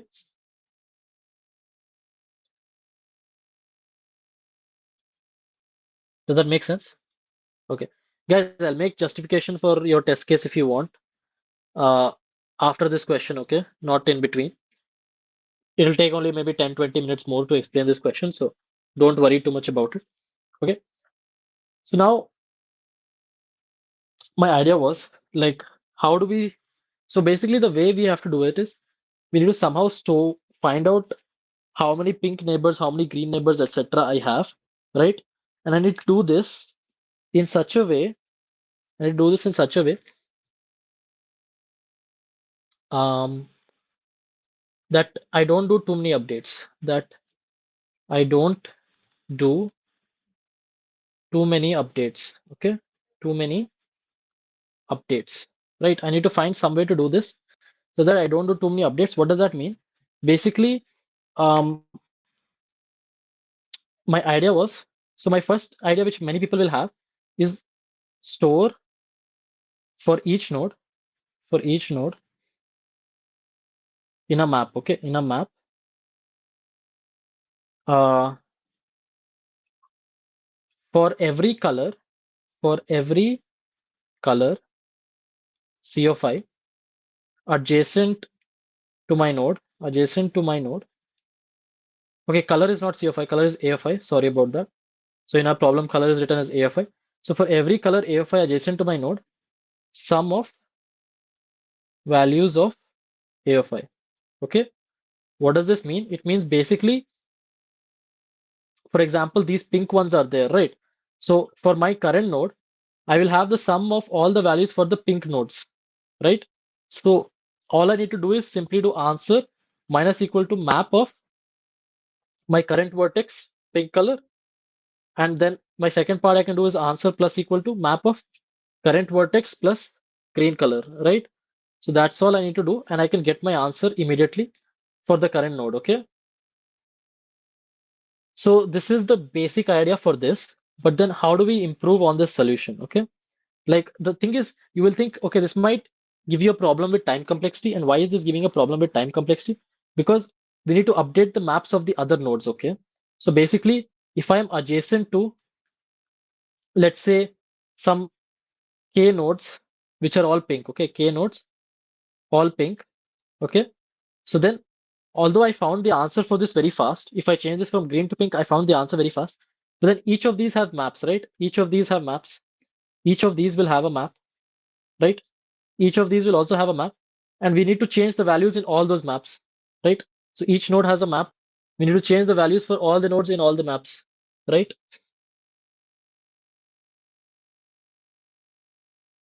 Yeah, just a pupil. We are thinking of that itself, but I'm trying to explain why the basic map approach will time limit exceed. Okay, so for each node, if we keep a map like this, then there'll be one problem, is that when we change this from green to pink, we will need to say that this is pink here. We need to say that it's pink here.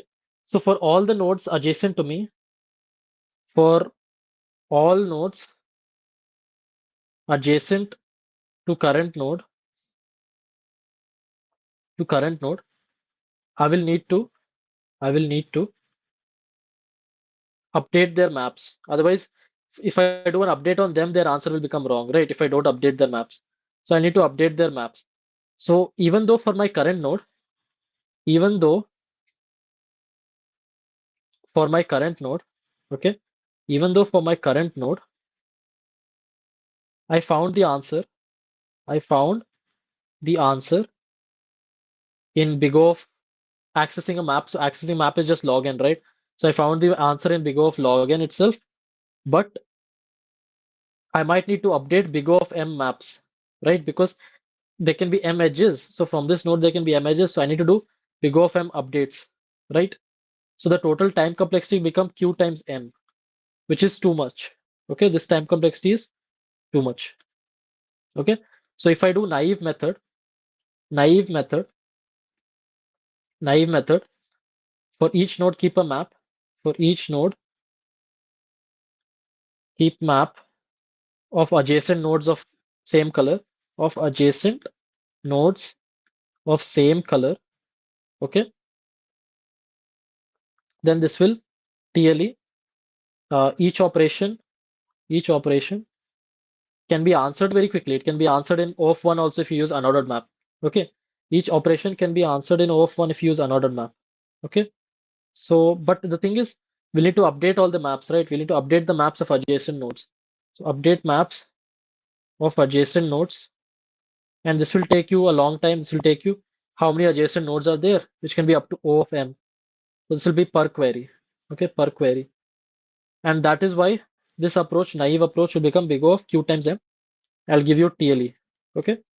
So I think this is an approach a lot of people might have tried. Just keep a map and keep the color of the adjacent nodes and update it. But then this will get TLE, right? Yeah. So now we're going to optimize this approach. Okay. And I'll tell you first what my optimization was, then what my friend's optimization was. And okay, so how to optimize? And I'll show you two ways. The second way will be definitely much better. Okay. And you'll realize that also. But I'll just show you a general way to do this, right? My way will work on any general graph, not just trees, because till now all the assumptions we have had are only for a general graph, right? So my approach is going to work for general graphs as well. And the way I optimized this was heavy nodes. Okay, heavy nodes.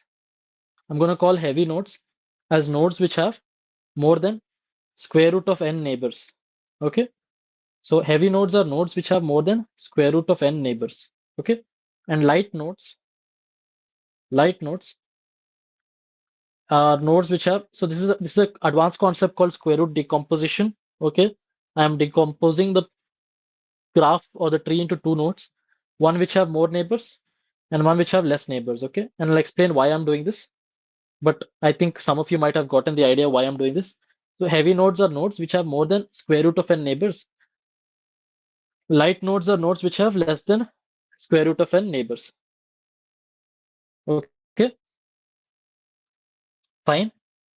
So what I'm doing here is I'm going to say that only for heavy neighbors, only for heavy neighbors,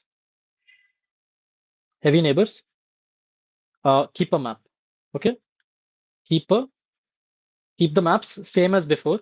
Okay, so for each heavy node, we will have a map which tells us the color of all the adjacent, like this thing. It'll give us the for each adjacent of some color, what is the sum of the costs, right? So that's what the heavy nodes will tell us. Okay, and light nodes will have less than root n numbers. So now how will we find the answer for light nodes?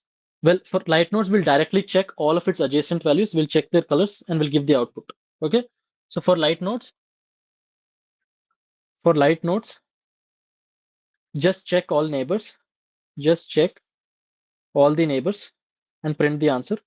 Okay, just check all the neighbors and print the answer. And how much time will that take? So per query, big O of Q times. So let's say all the queries were for light nodes.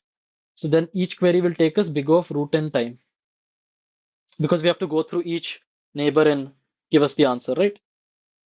So that's why it will be big O of Q times root n to check for light nodes. Each query will take root n per query on a light node. Okay, per query. All right. Now for heavy nodes, how do we answer the query? And for heavy nodes, so in heavy nodes, again, if we use a map, it's a log n answer, or unordered map, it's a big O of 1. So if we use unordered map, it's big O of 1 per query. Okay, because heavy nodes, the values are already computed, right? But now I need to update. I need to update for every adjacent heavy node. Okay, so earlier we had to update for all adjacent nodes, right? Update, we had to adjacent all adjacent nodes, which could have been big O of m. But now I need to update only for adjacent heavy nodes. Okay, I need to update for adjacent heavy nodes. So each time a query happens, instead of having to update for all big O of m nodes, which are adjacent, I need to only update for adjacent heavy nodes, because only those I'm storing maps, right? Only those I'm storing maps, right? So, and I can show that at most big O of root and heavy nodes will be there. Okay, in my graph, adjacent to me, at most root and heavy nodes can be there. And why is that? Because it's a tree, right? It's a tree. So that means in a tree, if let's say there were root and heavy nodes adjacent to me, right? So for a heavy node, it must have again root and nodes adjacent, right? For a node to be heavy, it must again have root n nodes adjacent. So let's say if I have x heavy nodes, then adjacent to me, the number of heavy nodes will become x times root n becomes the total number of nodes, right? So this is my node, and these in red I will mark the heavy nodes which are adjacent to me. Okay, this is a heavy node, this is a heavy node, this is a heavy node, this is a heavy node, and this is a heavy node. Okay, so all these 5 different nodes are heavy and they're adjacent to me, right? So what that means is my total number of nodes will grow very fast because each heavy nodes has root and nodes adjacent. It's a graph, so they can't be cycles, right? They can't share nodes like this, so they can't be cycles, right? So that's why at most x can be root n, right? Because total number of nodes is n, right? Total number of nodes is n, so x times root n must be less than n. So that means x is also less than equal to root n. So my observation is adjacent to me at most root and heavy nodes. Okay, so the number of maps I'm updating is also at most root n at each query. Okay, so basically for light nodes, I can just answer by checking all my adjacent nodes in root n. For heavy nodes, I can answer in big of 1 by checking my map. And each query, whether it's light or heavy, I need to update all my adjacent heavy nodes. And for that, I can show that at most root and heavy nodes will be adjacent to a given node, right? So the final time complexity will be big O. So initially to find the heavy nodes, we'll have to traverse the array. So n plus m becomes the pre-processing, right? So n plus m pre-processing, and then each query is answered in root n, right? So roughly it will be n plus m plus q root n time complexity for this. Okay. So I hope this solution is understandable. Okay. Now another solution which is much simpler is exploit the tree structure. Okay, exploit the tree structure, and this is the second solution which my friend had. Easy solution. So even though you can say that this solution is also not that hard, heavy light kind of solution, but the concept used is a more advanced concept. Okay, so it'll be hard to come up with maybe, especially if you're like specialist or something. This is usually a CM plus concept, I think, to split into these kinds of heuristic type of things. But yeah, now I'm going to tell the easy solution, and the easy solution is this: is that so we are going to exploit the tree structure of the problem. Okay, so basically we know that the problem is a tree, right? So we have some root, arbitrary root. Okay, we can have some root. Let's say node 1 itself is the root. Okay, this is node 1 and it is the root. And if we have to answer the query for a node, okay, if we have to answer the query for, let's say, this node, okay, so what we're going to do is we're going to use maps. We're going to use maps for all the children. Okay, use maps to answer the part for the children. Use maps for to answer for the children. Okay, for the children. But for the parent, you don't use a map. Okay, for the parent, we'll directly check if the parent's color matches or not, and based on that, we'll change the cost. Okay, so for the parent, we do not store it in any maps. So we don't check the parent's map or anything, or we don't store the parent in our maps, right? So we have a map for color, for node and color, right? So in that, we don't store the parent. We don't store the parent. So parent, we will check separately. Okay, does that make sense? So in this approach, we still have the same maps, like I explained in the naive approach. It's the same map, except if let's say this node was the parent, if let's say I choose some node and I make it the parent, okay? So let's say this is the parent node of this node, of the pink node, then this one will not be stored in the map and all the others will be stored in the map, okay? All the others will be stored in the map and this parent will not be stored in the map. Parent we can check separately, we just need to check one more node, okay? And how will this optimization help us?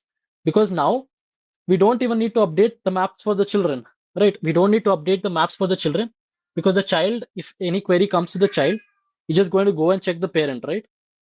So we don't need to perform any updates at all for the children. Just a sec, some issue with my pen. Okay, so basically because for the parent we are not storing in a map, we do not need to check any updates for the parent. Okay, right. So let me summarize the approach. Summary. How will we answer each query? So again, we have maps. We have maps for each color, for each node and each color. So for map, vertex, and color, it will store the sum of costs for all children only. For all children only. Okay. And then what we're going to do is we only and for so how do we answer the queries? Queries. So first we do the normal map thing. So let's say if it color changed from green to pink, right? So our answer will be something like map of vertex of green, and answer will increase. Okay, if it changed from green to pink, so this will be plus equal to and this will be minus equal to map of vertex and pink. Okay. Um, then for the parent, we'll check separately. Check if color of parent and child are matching. Color of parent child match, in which case we subtract that or we add that. Okay, so change the answer according to that, and that's it. And this whole query can be solved in big O of 1 if we use unordered map, right? Or log n if we use that map, right? So this whole query is either log n or of 1 for each map. And the very clever thing about this solution is we never need to update the values for the children since the parents' value is being taken care of already, right? Make sense? I'll give an example for the easy solution. Okay. Uh, Let me just make my own example and show you. Fine. So let's make a tree of some nodes.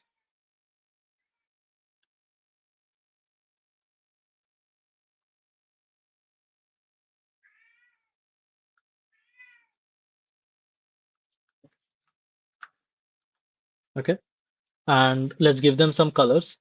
So let's say this one has a color of 1. Let's say this node also has a color of 1. This node has a color of 1. Here also 1. Okay. And then we'll have a color of 2, 2, 2, 2, some color 3, 3, 3. And let's have some more colors. Let's say color is 4 here. Color is 4 here. 4, 4, 4. Okay. So some tree we have some colors. And for the edges, let's give some costs.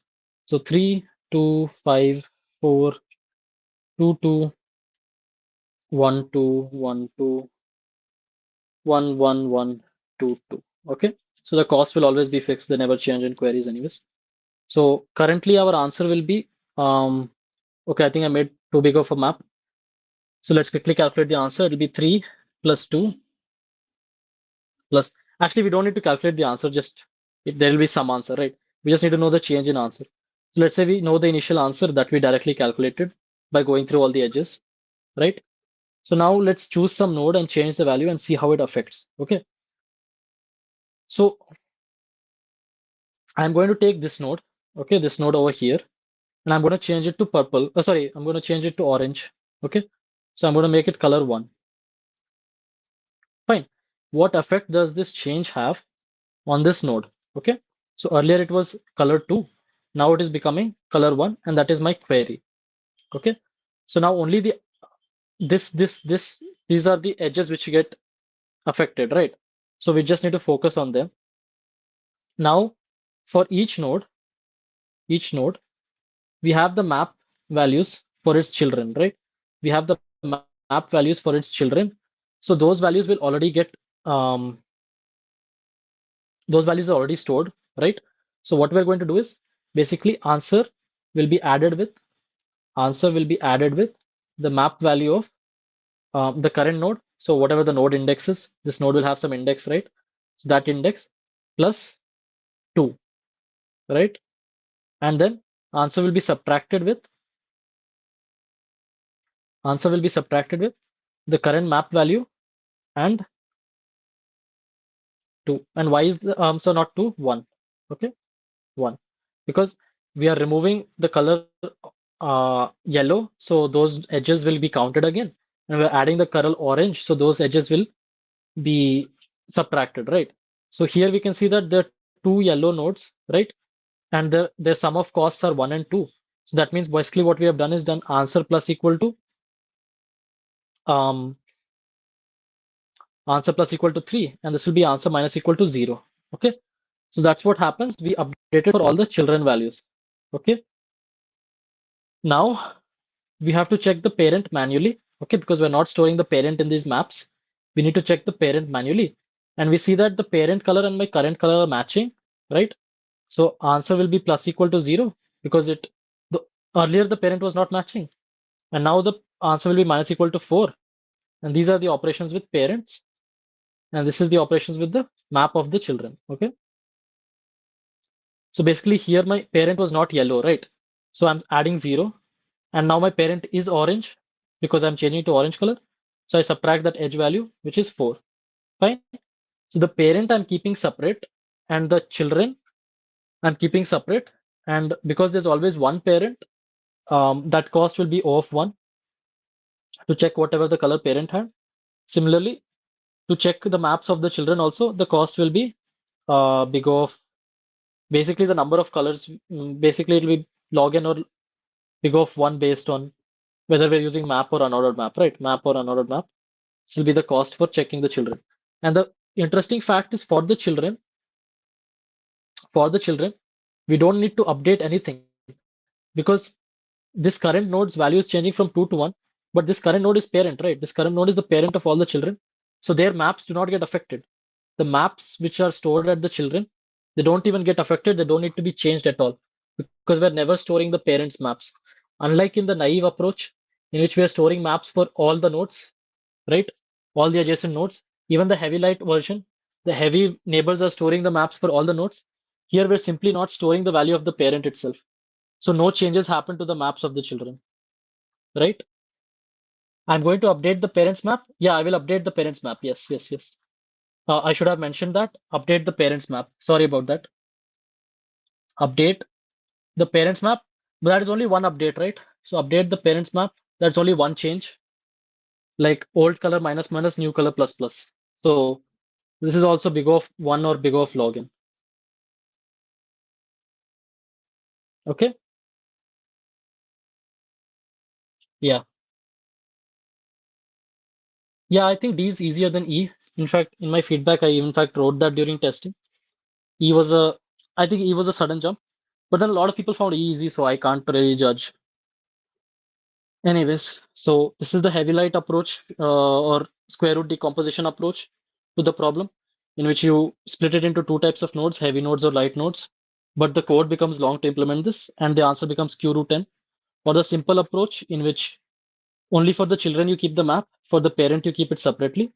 So then for the children, we don't need to update anything. We only need to update the parent's map separately. Okay. So the time complexity of this approach will be big O of n plus m plus q if you implement with unordered maps. Fine. Expected rating from A to G2. Okay. Let's just quickly tell that, I guess. Now you can ask any general doubts also. We'll get to the code of this and then we can do all that general doubt stuff. Let's just discuss the code quickly. So I do not have the code for the simple version, or I guess I'll just open my friends and show it to you. Anyways, so for the heavy light version, you needed a lot of pre-computation. So yeah, there's a bunch of stuff here. Okay, don't get too scared. Go through the code carefully. This is just an adjacency list. This is a map from from the edges to their costs. This is a vector which is checking if it is heavy or not. This is a list of all the adjacent heavy nodes, and this is the maps. Right, this is the maps which I discussed. Okay, so vector of unordered maps for each node which is heavy. We're going to put the adjacent nodes here. Okay, then I take in all the values and I calculate the total value, which is my sum of all the values, right, of all the edges costs. And I push adjacent nodes back in, and I'm just storing that. Then here I define my value of B, which is my, you could say, baseline or threshold value, which will decide whether node is heavy or not, which is at square root of n. So if the adjacent dot size is greater than square root of n, the current node is heavy. Otherwise, it's a light node. Okay. Now I go through all the nodes. Like I said, this code will be complicated. This was a complicated approach, right? Now I go through all the nodes. If it's a heavy node, I push it back into the heavy adjacency list. Um, if it's a heavy node, I fill the map for that node using the cost of the edge. And if the values were same, I subtract that, right? So I'm doing all the pre-processing. And now finally we're ready to answer the queries. If it's a heavy node, the query can be answered very simply. We simply need to do this addition and this subtraction. Otherwise, if it's a light node, we just need to go through all the adjacent nodes and make the count. Okay, if we just need to go through all the adjacent nodes and make the count. So this is also big O of square root of n, and this is big O of 1 for the heavy nodes. Okay, now we need to update all my adjacent heavy nodes. So that I'm doing it over here. Okay, so at most square root nodes will be heavy adjacent to me, and I showed why is that. So I'm updating them over here. Okay, and then finally I'm setting a of I equals x, and I'm printing the answer. Okay, so that's how I approach this problem. Fair? Using heavy light slash square root type of decomposition. Yeah, I guess if you have to be CM, you should be able to solve F. But I can see like, some CMs may it depends on the contest also, right? If you're used to such questions, um, you may solve it. Otherwise, it may not be that easy. It's fine. Anyways, so if you want to see the code for the easy one, can I see other people's codes right now? Yeah, okay. So for the easy one, I guess I'll write my own code and maybe put it in the YouTube comments. But I think you can implement it, right? It's a very similar approach. Okay, this code is a bit complicated, so let's just leave it. For the easy one, definitely, can you tell the approach for G1? I actually thought of G1 for some time. I did not get it. So we won't be discussing G1 today. Sorry, guys. Yeah, it does look like a simple question. I'm not sure how doable it is. Basically, for the simple version, for the simple idea for this question F, all you need to do is, instead of having is heavy adjacent and all, you can just store the adjacency, but only for the children. So you need to do a DFS to find like parent and children. So somewhere you will have a DFS function here to find which is the parent and which is the children. And then you can just exclude the parent and only count the children's adjacencies. Fine. And that's how you do this question in the easier way. Fine. So I've explained the idea. I think you should be able to code it out yourself. Does solving till D consistently guarantee CM? Yeah, I think so. Because I can solve up to D consistently, but E I cannot. E is like a fluke sometimes for me. If you were expert till which question would you have done? I would have done till E or F. As an expert, I think E or F is where I would have done in this contest. Like F may not, I might not. Till E, at least experts should have been able to solve. Yeah. Someone asked for ratings for all the problems, right? Okay, now we can take general doubts. So you can go ahead and ask your general doubts. If you want ratings for all the problems, CList will have it sometime. Let's just check if they have it already. Uh, Otherwise, if CList does not have, I'll try to give you like rough estimates. Don't trust my estimates. Oh, CList has estimates. Okay. So let's see. The first one was very easy. Yeah. Second one also very easy. Third one was 1,000 and third one was 1,100. Fourth one was 1,100. I think this is perfectly fair. Okay. Like, okay, maybe third one could be said as 1,100 and fourth one as 1,200. But yeah, they were very simple, greedy questions. Fourth one is 1,400-ish, and then this one is CM level, 1,900. Okay, fair enough. I think these ratings are pretty accurate. How to solve math problems? For that, you need to build up your intuition. You need to learn the basic concepts like combinatorics, number theory, and you need to get your like discrete mathematics basically good, right? So obviously, I will recommend the TL Eliminators course, right? Because I've checked it out personally. It's pretty nice. Like even the most basic concepts, which I would not even consider teaching, have been covered, right? In like a very thorough manner. So do check that out. Other than that, solve ad hoc questions, solve 1,200 rated to 1,400 rated ad hoc combinatorics. Those will improve your math. Do write your logics down on pen and paper. That helps a lot. I've been doing CF for 22 months, but I've been stuck at specialists. Is that normal? Look, what is normal for someone is not normal for other people, right? When did you become specialist? First, you tell me that. Like, how recently did you become specialist? And how many months have you been specialist? Some people take to go from specialist to expert 1 month. Others people take to go from specialist to expert 5 months. Some take 10 months. Some take 2 years, right? So it's perfectly fine if you take more time, right? But one thing I can say is definitely do. I think usually there are like two or three things people need to do, right? Usually there are two or three things which people need to change up. One is do harder questions, right? If you're trying to become expert, then you should always solve C in the contest for sure. So div to C, that's what I'm talking about, div to C. So you should practice div to Cs, maybe practice some div to Ds, which are on the easier side, right? So as an expert, you should practice div to Cs and Ds. Do VCs. If you're the type who can do good in practice problems, but you don't do good in actual contests, then do virtual contests. Do it seriously, like pretend it's a real contest. Do it like a mock. Do it like do one VC every 2 days, right? So that helps. Other than that, make sure all your concepts are there, right? If you're an expert, you need to have all the basic concepts down. You can't expect to become expert if your DP is very weak. You can't expect to become expert if your binary search is weak, right? So definitely TLE level 3 or level 4, these topics you should be familiar with. Binary search, dynamic programming, number theory, combinatorics, trees, graphs. DSU segment trees, sparse table are, I think, more advanced concepts, not needed. But yeah. Almost 3 months you're a specialist, that's fine. That's not too much to worry about, okay? Relax. You can take maybe another 2, 3 months, okay? Don't worry about it. Just practice consistently, don't have big gaps in your practice. Other than that, it's not much. Do I do development? I used to do. Nowadays, not that much. Like, I'm kind of lazy. I do development sometimes.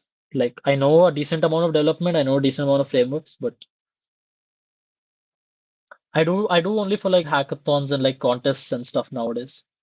Outside of that, I'm not that motivated to do the development. But yeah, obviously because um like the skills are not that rusty, my development skills are not that rusty. I solved first four in less than 25 minutes. Congrats, that's pretty good. Um, I don't remember how long it took me to solve first four, but I think it was about the same, 20 to 25 minutes.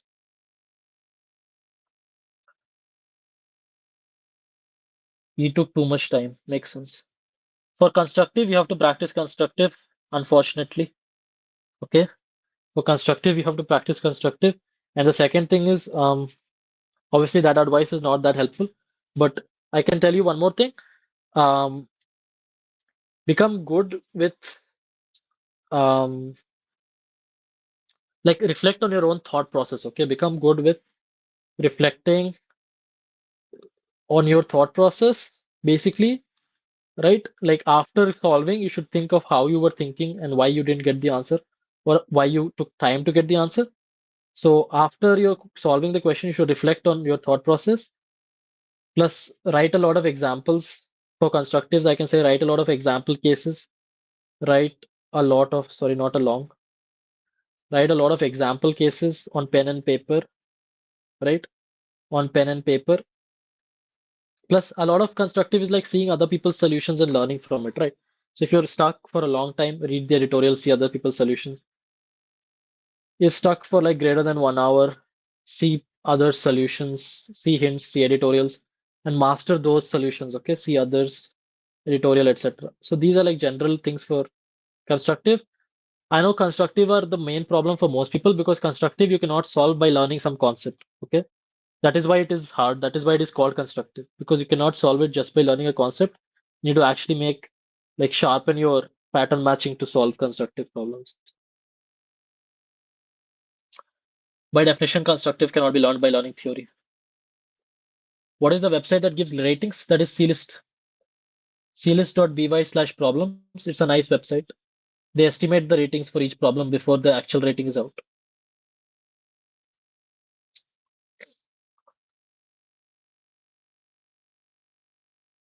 I'm comfortably solving 1300 to 1400. But for 1500, should I learn anything else? For 1500, you should so I'll tell you what topics are for 1500, right? Binary search, two pointers, number theory, combinatorics, greedy, though you will already know pretty sure. So these four main things. Then dynamic programming, trees, graphs. So these are the main things which you need to know for 1500. Okay. Again, I'll repeat: binary search, two pointers, number theory, combinatorics, greedy, dynamic programming, graphs. Just practice those. That's enough. And then do old 1500s, do VCs. You go blank while solving bit masking and maths, but you're good at constructive. That's interesting. That's not what I usually hear, but bit masking is mostly for that you need like very thorough understanding of these operations like AND or XOR. So I would suggest for bit masking play around more because usually bit masking and bit manipulation questions have many ways to solve them and many ways to visualize. So you really need to understand how to think in terms of the bits. Okay, what I mean by that is you need to visualize yourself as the bits, not literally, but yeah, you need to think in terms of the bits level, which again is boils down to practice in the end, right? So do more. If you know what topic you're weak in, obviously do more of that topic. I'm in my fifth sem. Nice. I'm also going to be in my fifth sem. I've just started with CP. I also have some decent DSA. Yeah, definitely get started with CP. The placements will be coming up soon, right? So it will definitely help you.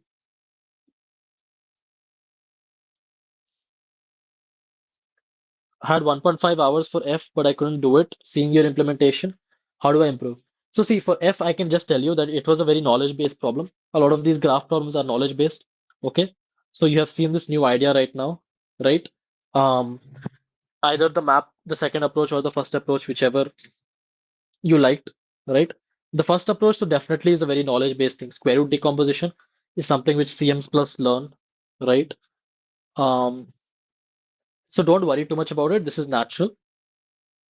The way most of us learn, the way I have learned, is not being able to solve, seeing the solution, and next time when I see a similar problem, you'll get it, right? So don't worry too much, but definitely upsolve it, implement it on your own. You heard the solution now, right? So don't look at my code, don't look at anyone else's code. Write both the different solutions down tomorrow when you wake up in the morning. That's enough. You don't need to do too much more, okay? And obviously, you can solve more graph problems if you think you're weak in graphs. Best source for DP according to me, you have only 1 month.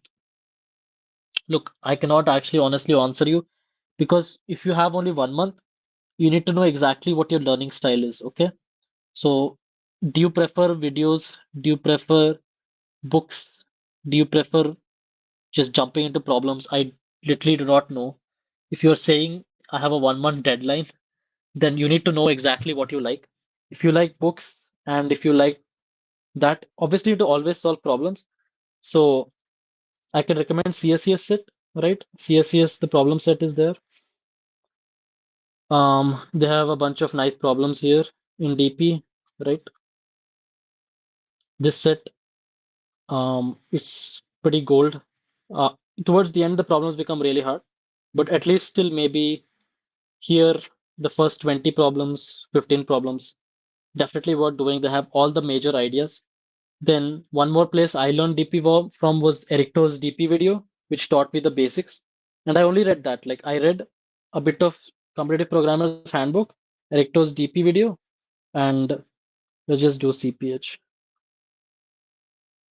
Right? If you don't know this book, it's like a very classic in competitive programming, Competitive Programmer's Handbook. So it has a dynamic programming chapter. So basically, how I learned DP was I read this, I watched Ericto's video on DP, and I solved CSCS. And that was pretty much it. And I solved some TP tag problems on Codeforces. Okay. Jagadish, for problem D, you gave a test case and you want an explanation. Okay, I'll go through it right now.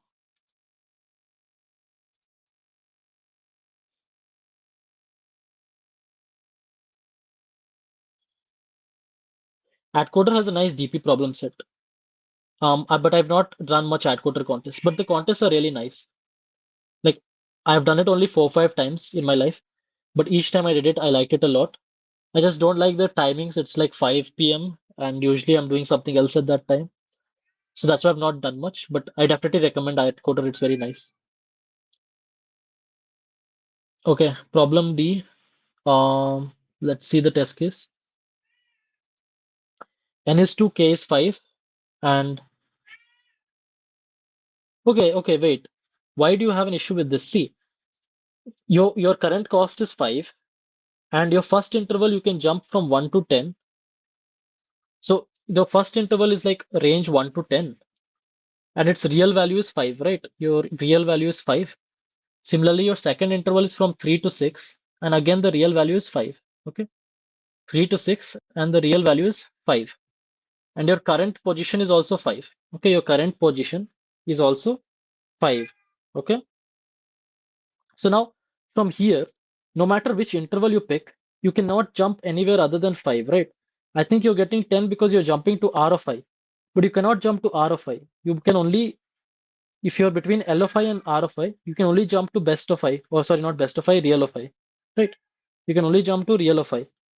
So from this point, you can only jump here or here, and it does not matter because you're staying at the same point. So the final answer is 5. Okay, does that clear your doubt? Because read the question carefully.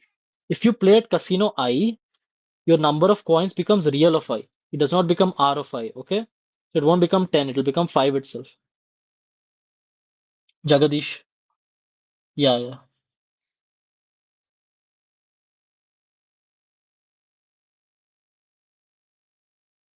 DP I learned from Ericto's video. It's very short. It's like 20 minutes. He has like 2 videos. That's about it.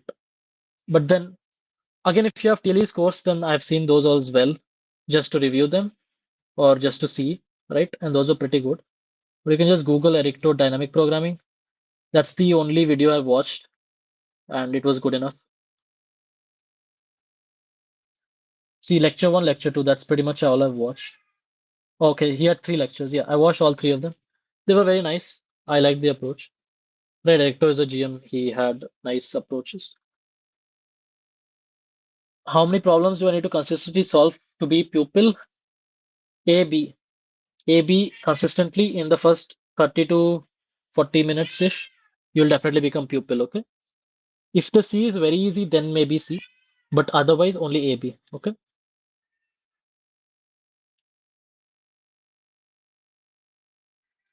All right then, guys, if it's getting late, this might sound naive. What kind of career?